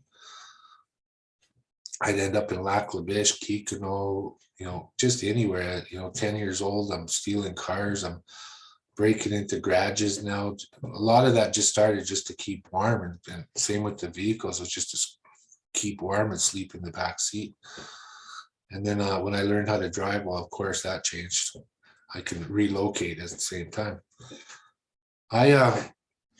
This was my life, as a little kid. I got out of there, I was about 12 years old, and I went home to mom, and mom was still with this guy. And one day my mom clocked him with an old phone and knocked him out, and that was the end of him. She finally stood up for herself, and he left. And there's a lot of, drugs and alcohol that never ever changed. And I became the man of the house. I was like, 12 years old. I was the man of the house now, and I was the oldest. I was doing whatever I wanted. I had no structure, didn't know about anything, just clear sailing, whatever I wanted to do. So one day I come in the door, and my mom's crying, and she's like, mom was crying all the time. She was cutting her wrists in front of us and all kinds of stuff. And I'm like, what's going on, mom? She goes, I had enough, Kerry. I need a break. You're just too much, she says. And I said, mom, you just had a break. I've been gone for 3 years. What do you need here? Right? I'm not doing nothing wrong. She goes, you're still fighting. You're drinking. You're doing everything. I says, I know. I said, I'll be good, So I went to run again because my mom had the living room area blocked off, and I went out the back door, and there was a social worker coming up the stairs, and she stopped me at the door and blocked the door, and she said, have a seat. And my mom's just sobbing, right? She goes, we're going to give your mom a break for a couple of weeks. Have you ever went camping? You ever went fishing and stuff? It caught my attention as a young boy. We used to be promised that by the adults around the house, by mom's boyfriend. We're going to the lake. They would start drinking, and then we'd get nothing, right? They drink up all our food money and all kinds of stuff. We wouldn't get to do anything, right? So I thought, I can handle 2 weeks, So I'll go give my mom a break. So they took me to a group home in Edmonton. There's about 4 other boys there. It was a boys group home. There's a social worker that stayed there and looked after us. He was an older guy in his 50s. I got my own room. I started getting things. I got clothing vouchers. I had posters on my wall, stuff I never experienced in my life. I thought what normal kids had, right? So this was good until the workers started coming in my room and sexually abusing me, right? You do all kinds of stuff, and I would cry. I would barricade myself in the room, and he would tell me, look at you. Look at who you are. Who are they going to believe? And I said, I'm telling on you, right? But who was I going to tell? He was a worker, and how I knew the police, like I was telling earlier, who's going to believe me, right? The savage, right? So I kept that secret with me until I was 27 years old. Severe addiction, cocaine, crack cocaine. I was doing IV. I was injecting in my jugular vein. I was doing all kinds of stuff just to mask away all the stuff that I was going through, right? I never ever told anyone what was happening to me. And I swore I never would. So one day with my wife at that time, I had gotten married. I went to Drumheller Penitentiary. I had a 3.5-year prison sentence. That was my first offense as an adult, and I went to the pen because I was doing everything, right? I was any drug I could. I was overdosing. I had a police officer come to my door one day. She was looking for me. She said, I had to revive you one time. You died on us. And I had no idea of it. And I was wondering, well, why am I free then? Why am I out? Why am I in the hospital, right? So there's a lot of hard stuff here, and I don't get into right now. And when I wrote my book, it started off with me just journaling while I was in jail, you know, and looking at it later in my recovery. 27 years old, you know, my wife would start telling me some things at that time in my first marriage. By the way, relationships were always hard for me. She told me something that happened to her, and then I told her finally the first person what happened to me. And by opening up that and talking about it and sharing it with somebody, it almost killed me because I never got no help with it. I walked into a police station in Edmonton on a cold day. I walked all the way down there. I didn't even have $2 for the bus. And I remember just trudging through the snow. When I walked into this police station, I said, I got to tell you something happened when I was a little boy. And they gave me a piece of paper and said, write it down here. So I was scared. I went and sat in the corner of this at the police station, started writing away, and page after page. And I went up to the front desk and I handed it to the desk sergeant, and he started looking at it, and I walked out the door and he said, stop. You need to talk to somebody. So he said, expect the call. So I got a call from a major crimes and found out that, and I pressed charges on this guy and found out that he was still working in the profession. Like, you know, I was 14 then, I'm 27 at that time. He's still working in a place with 120 kids. And I wasn't the only kid this was happening. It was happening to all of us in that group home at the same time. He would do that to every one of us. And he had convictions going back to the 1950s for molesting children all over Canada. And yet he was hired to take care of us for 20 years in Alberta, right? So I did my part, and I opened up that. I put him away for 9 years. At that time, no help. I got no help for anything for all of that. No anything. I didn't get any help with that. Just a lot of more pain by doing that. And sometimes I wished I never even did that, right?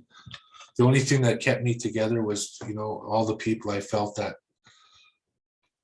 I helped by not, you know, and the future victims by coming forward, right? When I went to testify at the trial, there was 3 guys there that were in the group home, or 2 guys. The third guy had hung himself over this stuff years prior, and I never ever knew about that. Never knew about any of them. And I didn't know what was happening to them. We all hugged and cried together, and I told them I was so sorry for opening up this. I had no idea it was happening to them. Today I'm friends with one of them, right? We're on different paths, but you know, we have a connection to that time, right? I held on to this, and you know, 27 now, I'm going through the trial. I got major crime detectives always on me. It's in the media. It's on the news for people to come forward, and a lot of people came forward. I always try to, you know, stabilize my life and do well. I've held jobs for a little bit of time, but you know, I was always doing drugs one way or the other, drugs or alcohol. I didn't know why. It's just who I was, right? I've been an addict since I was like 7, 8 years old, when the party started stopping and I wanted to feel different. The crime started when I couldn't hold a job anymore because of my addiction, and I needed to feed my addiction. My my nightmare was being straight because I didn't know what that was about. It didn't feel normal for me. Normal for me was just having a buzz going and going on with my life. That's how I learned to function all of my life. Later years, I woke up and I got introduced to crystal meth, and it did a whole bunch of weird things to my brain. And as we know, I thought I was invincible. I went from crack cocaine to crystal meth, and I went from hiding in the hotel rooms in the basements to now I couldn't be anywhere. I had to be out doing stuff 24/7. I was doing fraud. I was doing identity theft, counterfeiting, stuff I would have never ever done or thought of if it wasn't for the meth, right? Of course, that attracted a lot of people, the wrong people around me in my life, and and that didn't help things. There's that saying, "Show me your friends, and I'll show you your future." That I heard, and I talk when I speak, because that is so true. I didn't hang out with good people. And I didn't listen to the people that were trying to help me. I got a call one day from my mom. My mom wasn't feeling well, and she had sobered up like a lot of years prior to look after my kids, because I'm in addiction, and my sister's kids, because she was in full-blown addiction on the streets. And she sobered up, I think, that was her second chance, right? She wanted to do good for the next generation, which was my children and my sisters, and then she got sick, and I was surrounded by the police, and I was arguing about a warrant. Someone gave me this idea that the police couldn't come in your motorhome because it's kind of like a house thing, and I'm a crystal meth addict, and I'm fighting the police on it, the RCMP, as they're surrounding it, and I'm hiding a kite, and I'm using someone else's name. Now, how's that for an addict behavior, right? But I did the craziest things out there, which most of us do, right? It wasn't me. I got escorted out of town before they figured it all out. And I made it home. My mom said, "I've been sick, my boy." I says, "I know, Mom, you've been so sick. What's going on? You're losing weight." She goes, I did go see the doctor, and we sat on the porch here. She goes, "I got 60 days to live." And I swore, because my mom used to always cut her wrists in front of us and overdose. We'd have to pick her up to the floor all our life as little kids, call the ambulances. And I thought she was just telling me that again as a sober woman. This was her pattern, right? She says, "No, I got 60 days to live. I'm getting my kidney removed. I have cancer, and it's all over my body."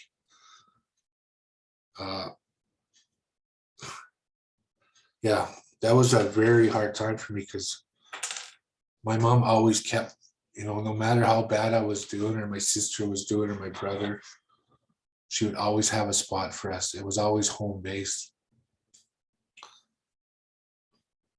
I was in and out of the house. I was dropping money off and all kinds of stuff. I was making money, so money wasn't a problem in my addiction.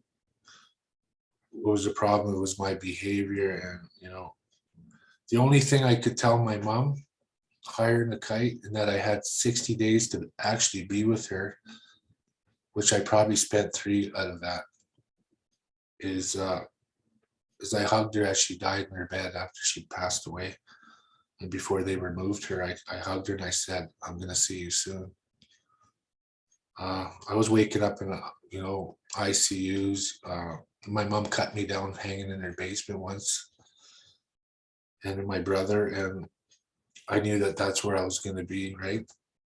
That was my destination. And so that's what I did. And we got through her funeral, and I was, "See you soon, Mom. That's what I'm going to do." By this time, I'm accumulating warrants all over the province of Alberta. I'm making counterfeit currency, and I'm stopping in every city, and I'm cashing it and doing all kinds of stuff. And I had wads of money all the time, lots of drugs, lots of people around me, lots of friends, right? And that's all I did. I had a pardon once, and when I was a tow truck driver, and I really screwed that up, because I started doing that lifestyle again, right? So my charges started coming back. As they started coming back, I wasn't, you know, I was getting bail at the beginning because no records were showing. And then when it started coming back, I wasn't getting out anymore. So when after mom died, there's a big loss, you know. Where do I go? I got nobody, you know, there's nobody in the world. I have children, 9 children. Wasn't a father in their life. I was in and out of their life. One of my children's mom died of an overdose, and my other one, she committed suicide, which was all normal stuff in my upbringing. So she was gone. So I'm caught in another town in Lethbridge, Alberta, and I'm caught and I'm released for doing the same kind of things. And I make it back to Edmonton, and we just cremated my mom and got her ashes. And I walked up to the door. My brother's, "You got out?" I said, "Yeah, I got out." And then a police car pulled up. And it was just one police car. Like the things I was doing, and when I got taken down, it was usually at an intersection with tactical and stuff with guns drawn right at the lights. They jumped me. But it was one cop. He said, "Kerry, you got out, eh?" I said, "Yeah." I said, "I need you to come in the house." I said, "Oh, okay." I thought I was being gated kind of thing, but I just got out, and they're coming to get me again, because that used to happen a lot to me. So we went in the house and we sat down, and I told my brother, I said, where's Mousy? My sister's nickname was Mousy, Selena. She goes, "I don't know. I talked to her last night, and I've been calling her all morning. She's supposed to cook dinner, come over for dinner." So when mom died, my brother stepped up. He took all the kids, and my mom taught him what to do, doctors and appointments, school. I really commend my brother for doing that. As the oldest, it should have been me, but he stepped up and he did really good with those kids, even to this day. The police officer told us to sit down, and he had some bad news. My baby sister was found deceased from an overdose a few blocks from our house. So that's why she wasn't answering the phone. You know, when you cry when you lose somebody, it's not a normal cry. It's a howl. It's like a wild spiritual howl, and that's what was going on in that house once again, just shortly after my mother.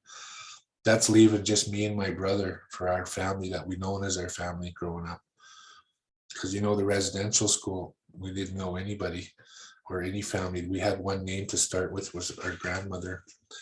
There's people periodically throughout our life that came up as half relatives and that, but there wasn't a really strong foundation or connection with other family.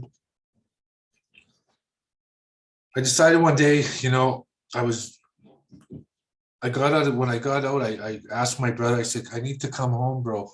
I need to come home." He says, "If don't bring anybody with you, you go straight to your room." This is my little brother telling me, "Go straight to my room. Go straight to your room and get better." He says, "You can do this." Right? He was going to go pick my sister's ashes up, right, at the crematorium. I remember walking out the bedroom and I collapsed on the floor. That's what I would do. I was in a convulsion. I remember getting really hot and coming out of a dark tunnel. And I looked up at him from the floor, and he was holding a box with my sister's ashes in it. And if his eyes could speak, it'd be, "Bro, you're leaving me too. It's just going to be me," right? I got up off the floor once I could, and I said, I called one of the guys I used to hang around with, and I said, "I need you to give me a ride." He said, "Where are you going?" I said, "I'll tell you when you get here." So the people I hung around with, you don't tell them I need a ride to the police station. It wouldn't work, right? You wouldn't get a ride. So he got there, and I said, "Give me a ride downtown." And he rode me downtown. So we got there. I said, "To the police station." He said, "What?" I said, "You don't have to park in front. Just park, you know, way across the street there." I gave him everything I had on me. He says, "What are you doing?" I says, "I'm done. I'm turning myself in." And that's it. Nobody can change my mind. I gave him everything I had on me. And I walked into that police station. I walked to the front desk, and the desk sergeant was there. This is the headquarters, main police station, Edmonton. All glass front windows. And he says, "So what's your name?" I gave him my name, and he says to me, "You might want to go have a cigarette. Do you smoke?" I said, "Yeah." He says, "Go have a cigarette out front. I'm going to be a bit." So I went outside, had a cigarette, had about 3 actually. I seen the guy that gave me a drive right across the street, the parking lot. He took off in a hurry. And then when I look back to the glass windows, there's about 19 cops standing there and they're all staring at me, right? I don't think they thought I would come back in, but I walked back in there. I walked back in and they said, well, you know, you're not getting out, right? You're under arrest. I said, I know. I just had 55 charges come in from Calgary. When I got to the court, my lawyer told me I had close to 300 charges, and that was all across the province. I got transferred all over the place, Calgary, Edmonton, Lethbridge, Calgary, Edmonton, Lethbridge, shackled left and right for weeks and weeks and weeks. Never in one spot. All those people that I thought were my friends, not one person come and visit me. I spent hundreds of thousands of dollars on the money I was making. Not one visit, not one person dropped any money off in my account so I can get some food or anything because I was hungry in jail. I was 145 pounds, like that picture you seen there. That was my arrest picture. I was sick. I was grieving now. I was grieving my mom, my sister. I was grieving my not being in my kid's life. I stayed in my cell for about a week, right? When my transfer slowed down, and I got a call on the intercom, Gladue, go down, see your lawyer visits. So I went down, seeing my lawyer. I said, what's going on? He says, well, I haven't sat where charges were read. I've been doing this a long time, and that'd probably be the most. I said, what do you mean? He says, well, close to 300 charges, a lot of duplicates and stuff. They'll figure it out later. But I said, I don't care about that. What am I looking at for time? He said 11 years. And, you know, I just looked at him and I was just like, okay. I walked out of the room and I went back up to my cell. I walked into my cell. I had a cellmate in there, and I walked in there and I opened up this book in there. It's a different way. It's the Bible, but like a addictions kind of Bible. So people like me or little education or stuff like that could understand it, and it had more meaning. I opened it to any page, just opened it. I was highly emotional. I was going through so many emotions. I've been an addict since I was 41, and I've been an addict since I was a little boy. Only time I've ever detoxed was in jail. I've never had a medical detox, anything like that. And I was going at it for like 7 years on the meth straight. I would sit there and I opened it up and it said, if you pray with all your heart and soul. That's what I remember. Those ain't the exact words, but that's what I remember. And I got on my knees in my cell and I prayed to Creator, and I said, you know, I was so angry. I was yelling, I was swearing at him, I was blaming him, and, you know, and I had this feeling, you know, I said, can I have a second chance? I just need one more chance, just someone to just give me a chance, you know? And I had this feeling come over me that everything's going to be okay. Just this feeling, something, that it was going to be okay. I started going to programs in there, and there's not much programs in jail, contrary to what everybody believes. There isn't down here. I went to AA meetings in there, and I went to a chapel where there was an old guy there that he'd bring us little candies and stuff, and he would talk to us. He was such a gentle man, and I struggled with anyone that was older because of my sexual abuse. But he worked in the jail, and he was so good to all of us, right? Years later, I would carry his casket at his funeral and be called to by the remand center, right? Which was pretty special and an honor. I applied, you know, I heard about drug court, Calgary Drug Treatment Court. I was told I got too many charges. There might be organized crime involved. I had violence from when I went to the pen when I was 19 years old, you know, stuff like that. And, you know, there's really no hope. And I was told by my lawyer that I was denied, right? And I said, well, I'm not going anywhere. He says, I got a deal for you. If you want to start your time, you can take 7 years. We'll get you started, sent and transferred. And I said, well, we haven't heard from drug court again since you reapplied. He says, no. I said, well, let's just wait. I'm not going anywhere. I'm starting to feel better a little bit. I'm maybe putting on a little more weight. I'm thinking a little clearer. I went through a lot of emotions in jail, and you know, I just burst out in tears anytime, and I started signing up to see the counselors in there, and never had any visits or anything, so that's what I did. I hung out with people that were going to the same meetings as me. I walked into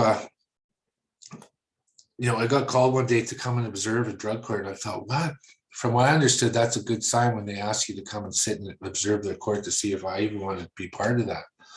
And when I went into this courtroom, like, if anyone knew my history, they'd know that I've been in and out of the court since you know, since they called it the Young Offenders Act, right, or Juvenile Delinquents Act.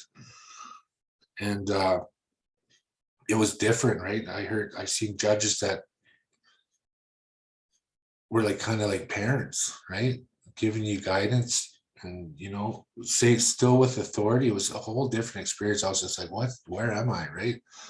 I said, yeah, I could check that out. They said, you can be here. You've been in this program a long time. And I said, well, you know, I could be doing something else, sitting in a federal penitentiary doing nothing except accumulating more unhealthy friendships and plans for when I get out, right?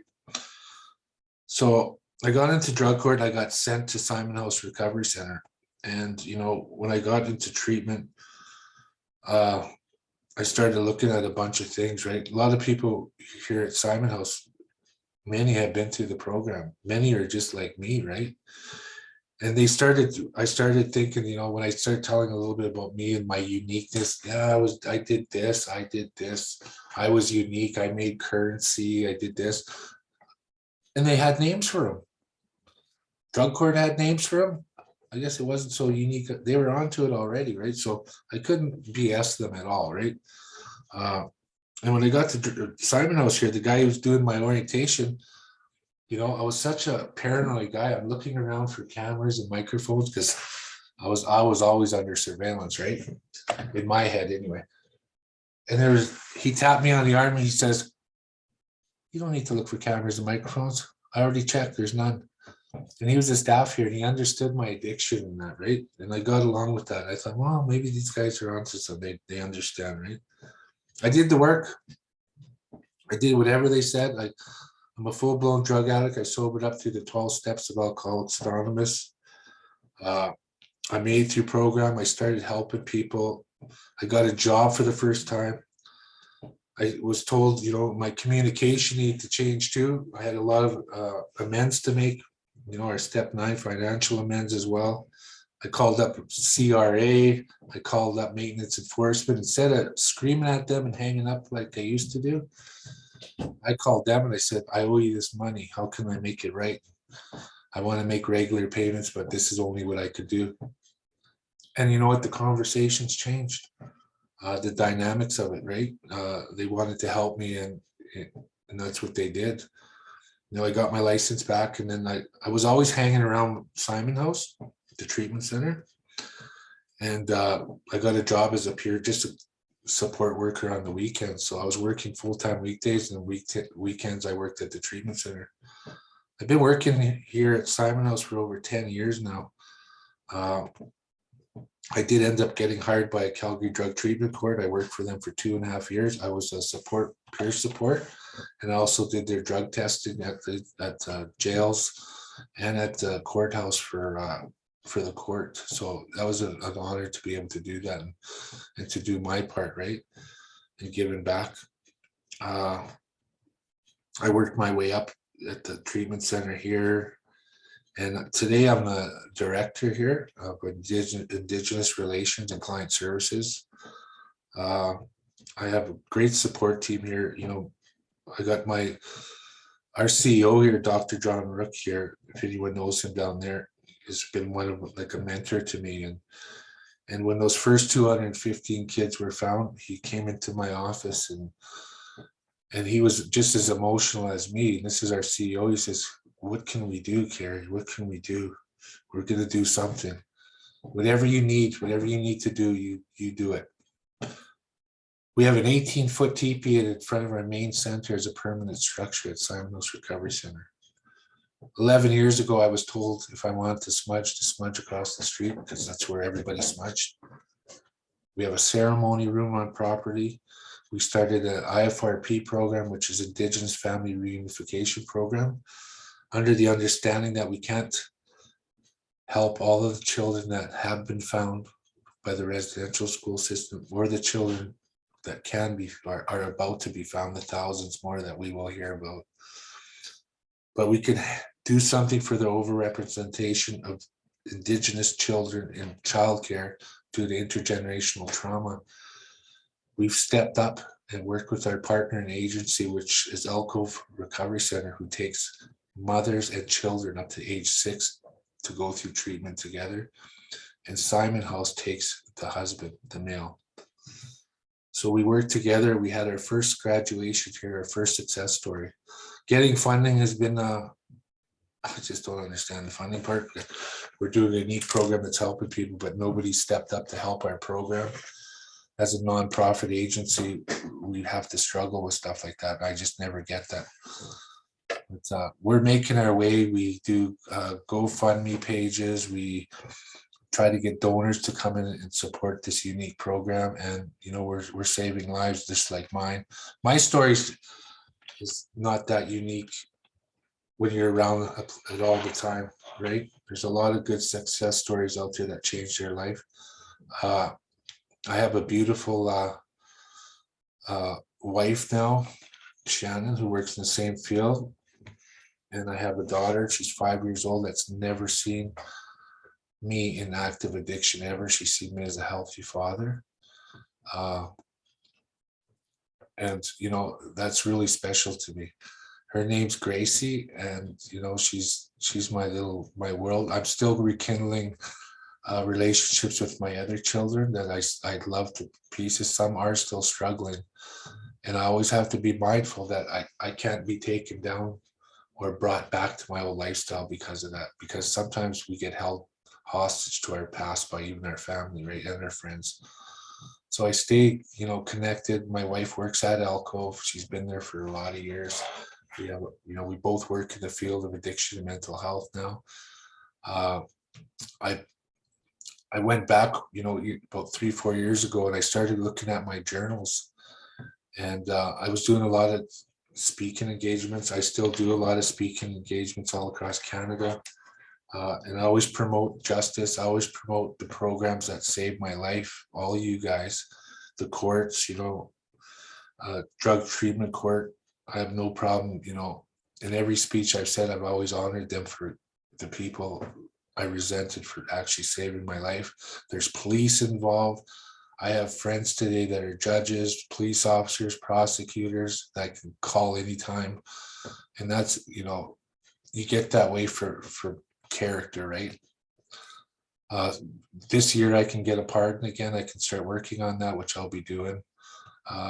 I go to the remand center every few months, and I'll be going there again. And it's kind of a special feeling because I can go sign in, walk in the front door, the guards say, "Hey, Kerry, how are you?" And I can, here they open the door, I go into the remand center in the front door, I go walk onto the units, and I go talk to guys. Some of the guys don't even recognize me. I've done time with years ago, and they're just like, "Wow, how the heck did you do that?" Right? And then I try to bring them into treatment and give them the same chance that I got, right? I believe second chances for everybody. And when I went over my journaling, that's how my book started.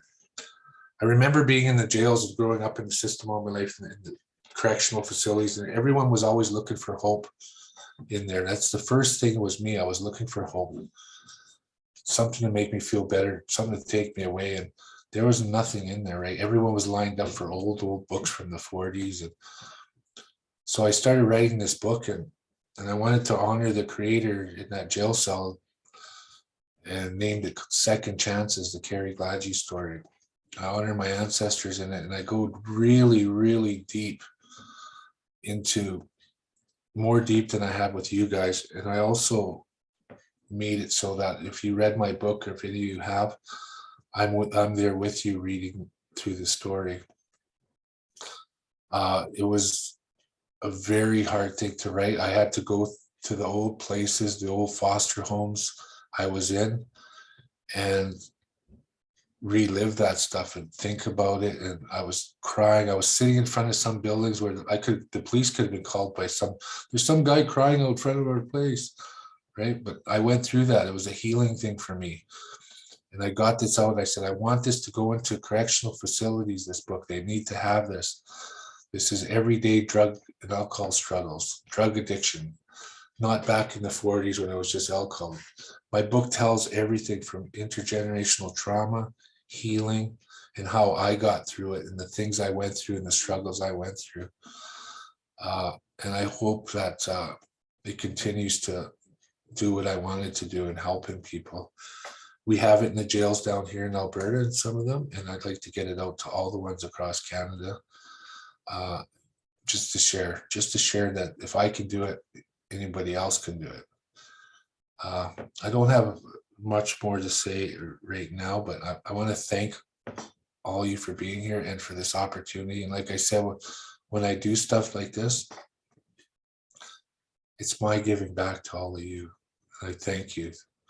Jail saved my life. Jail was the first thing. If I didn't get a chance to go in that jail cell and be arrested, I wouldn't be alive today. I walked into police stations in my sobriety and handed my business card to people, detectives that used to arrest me and chase me at all hours of the night. And I said thank you to them. I've made amends with them. So I make amends with everyone I've gave a hard time in that old life. And today's a different time. I'm doing different things, and I just thank you.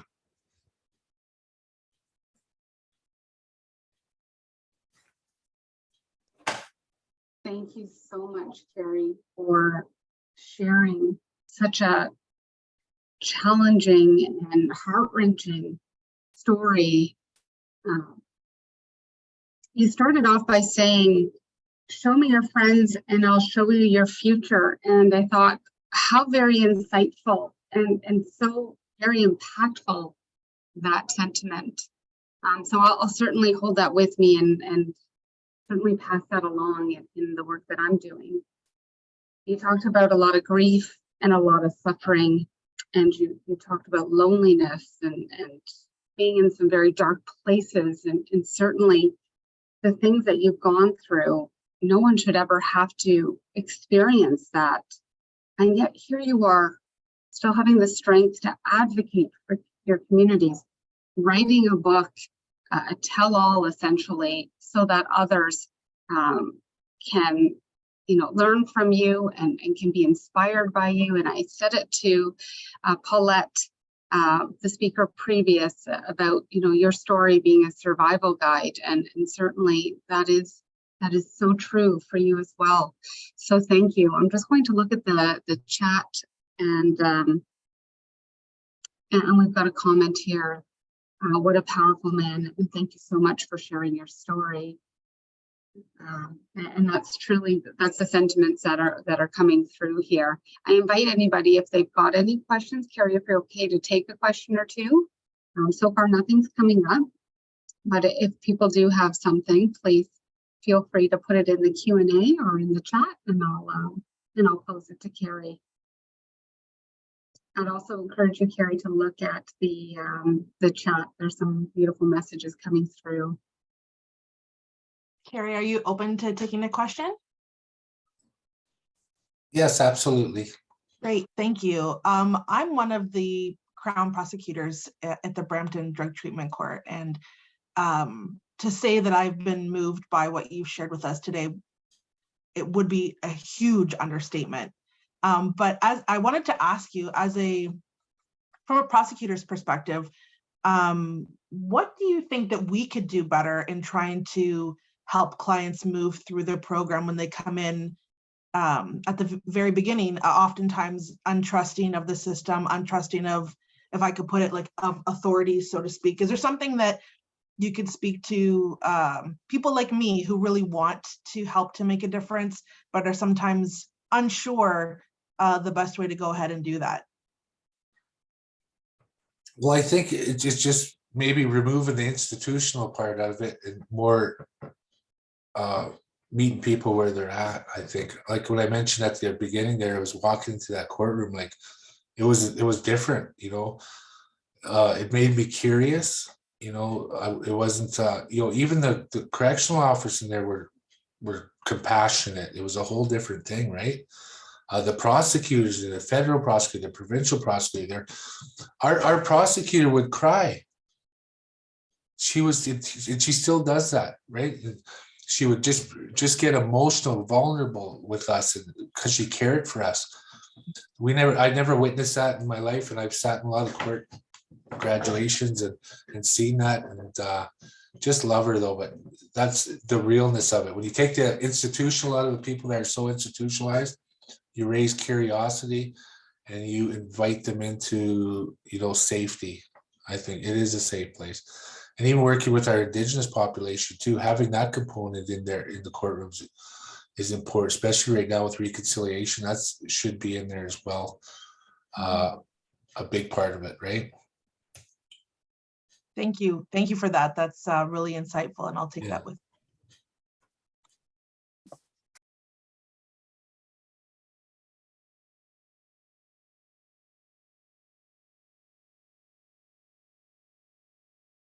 Okay, I'm not seeing any more questions or comments. And so with that, I'm going to conclude this year's, the second annual AJTP conference.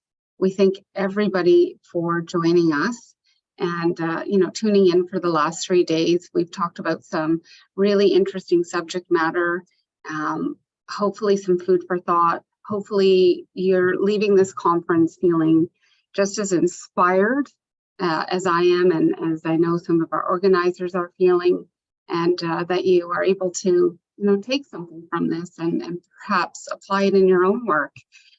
Like Justice Barnes mentioned before, the content will all be up on our website. You'll be able to view it at your leisure. The slides will be there as well. We'll have contact information for some of the presenters. And I know most of them have indicated to the participants that they are very, very much open to hearing from you and helping in any way that they can. We've truly found such a fantastic group of presenters this year who are all willing and to share their expertise and their knowledge about the, you know, their subject matter, and have extended that to you as the participants. Both in allowing us to record this session, but also by providing their contact information and, you know, asking that you do reach out to them. So we hope that you do. We look forward to putting on next year's conference and organizing that. And we certainly look forward to any feedback that you have for us. Please do drop us a line. Let us know what you thought about the conference. Let us know how we could improve the conference. We'll try to put out a survey to all of our registrants and elicit your feedback that way. Wishing everybody a lovely rest of your day and a wonderful afternoon. And we'll see you later. And thank you for your comments and your support in the chat. We really do appreciate this.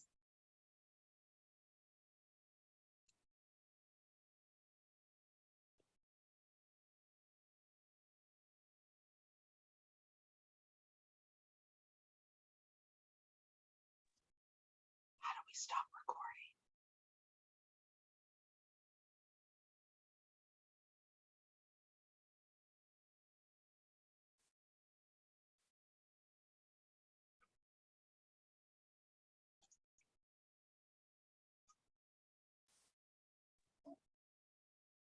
Great conference. What an awesome 2.5 days. Thank you, Norma. We're just sorry, I'm talking, but I'm mute. Yeah. Thank you for all of just your waiting. help, Norma. Trying to stop it from recording. Thank you, Sophia, for saying that. We really do appreciate those comments of support.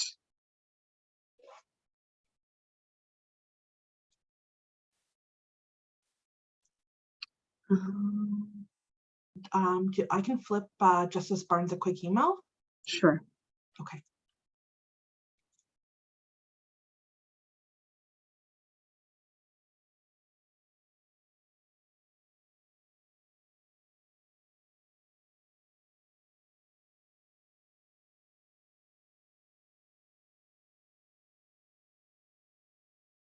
Thank you, Sharon, for saying that. Truly appreciate the feedback.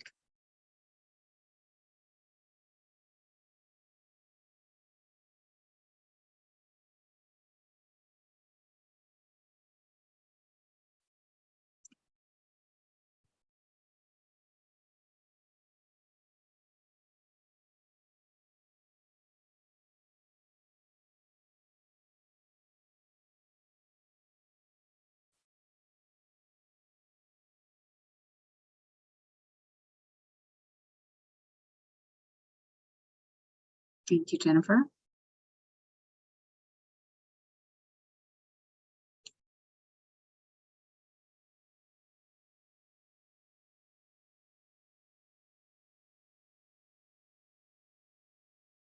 And thank you, Marie.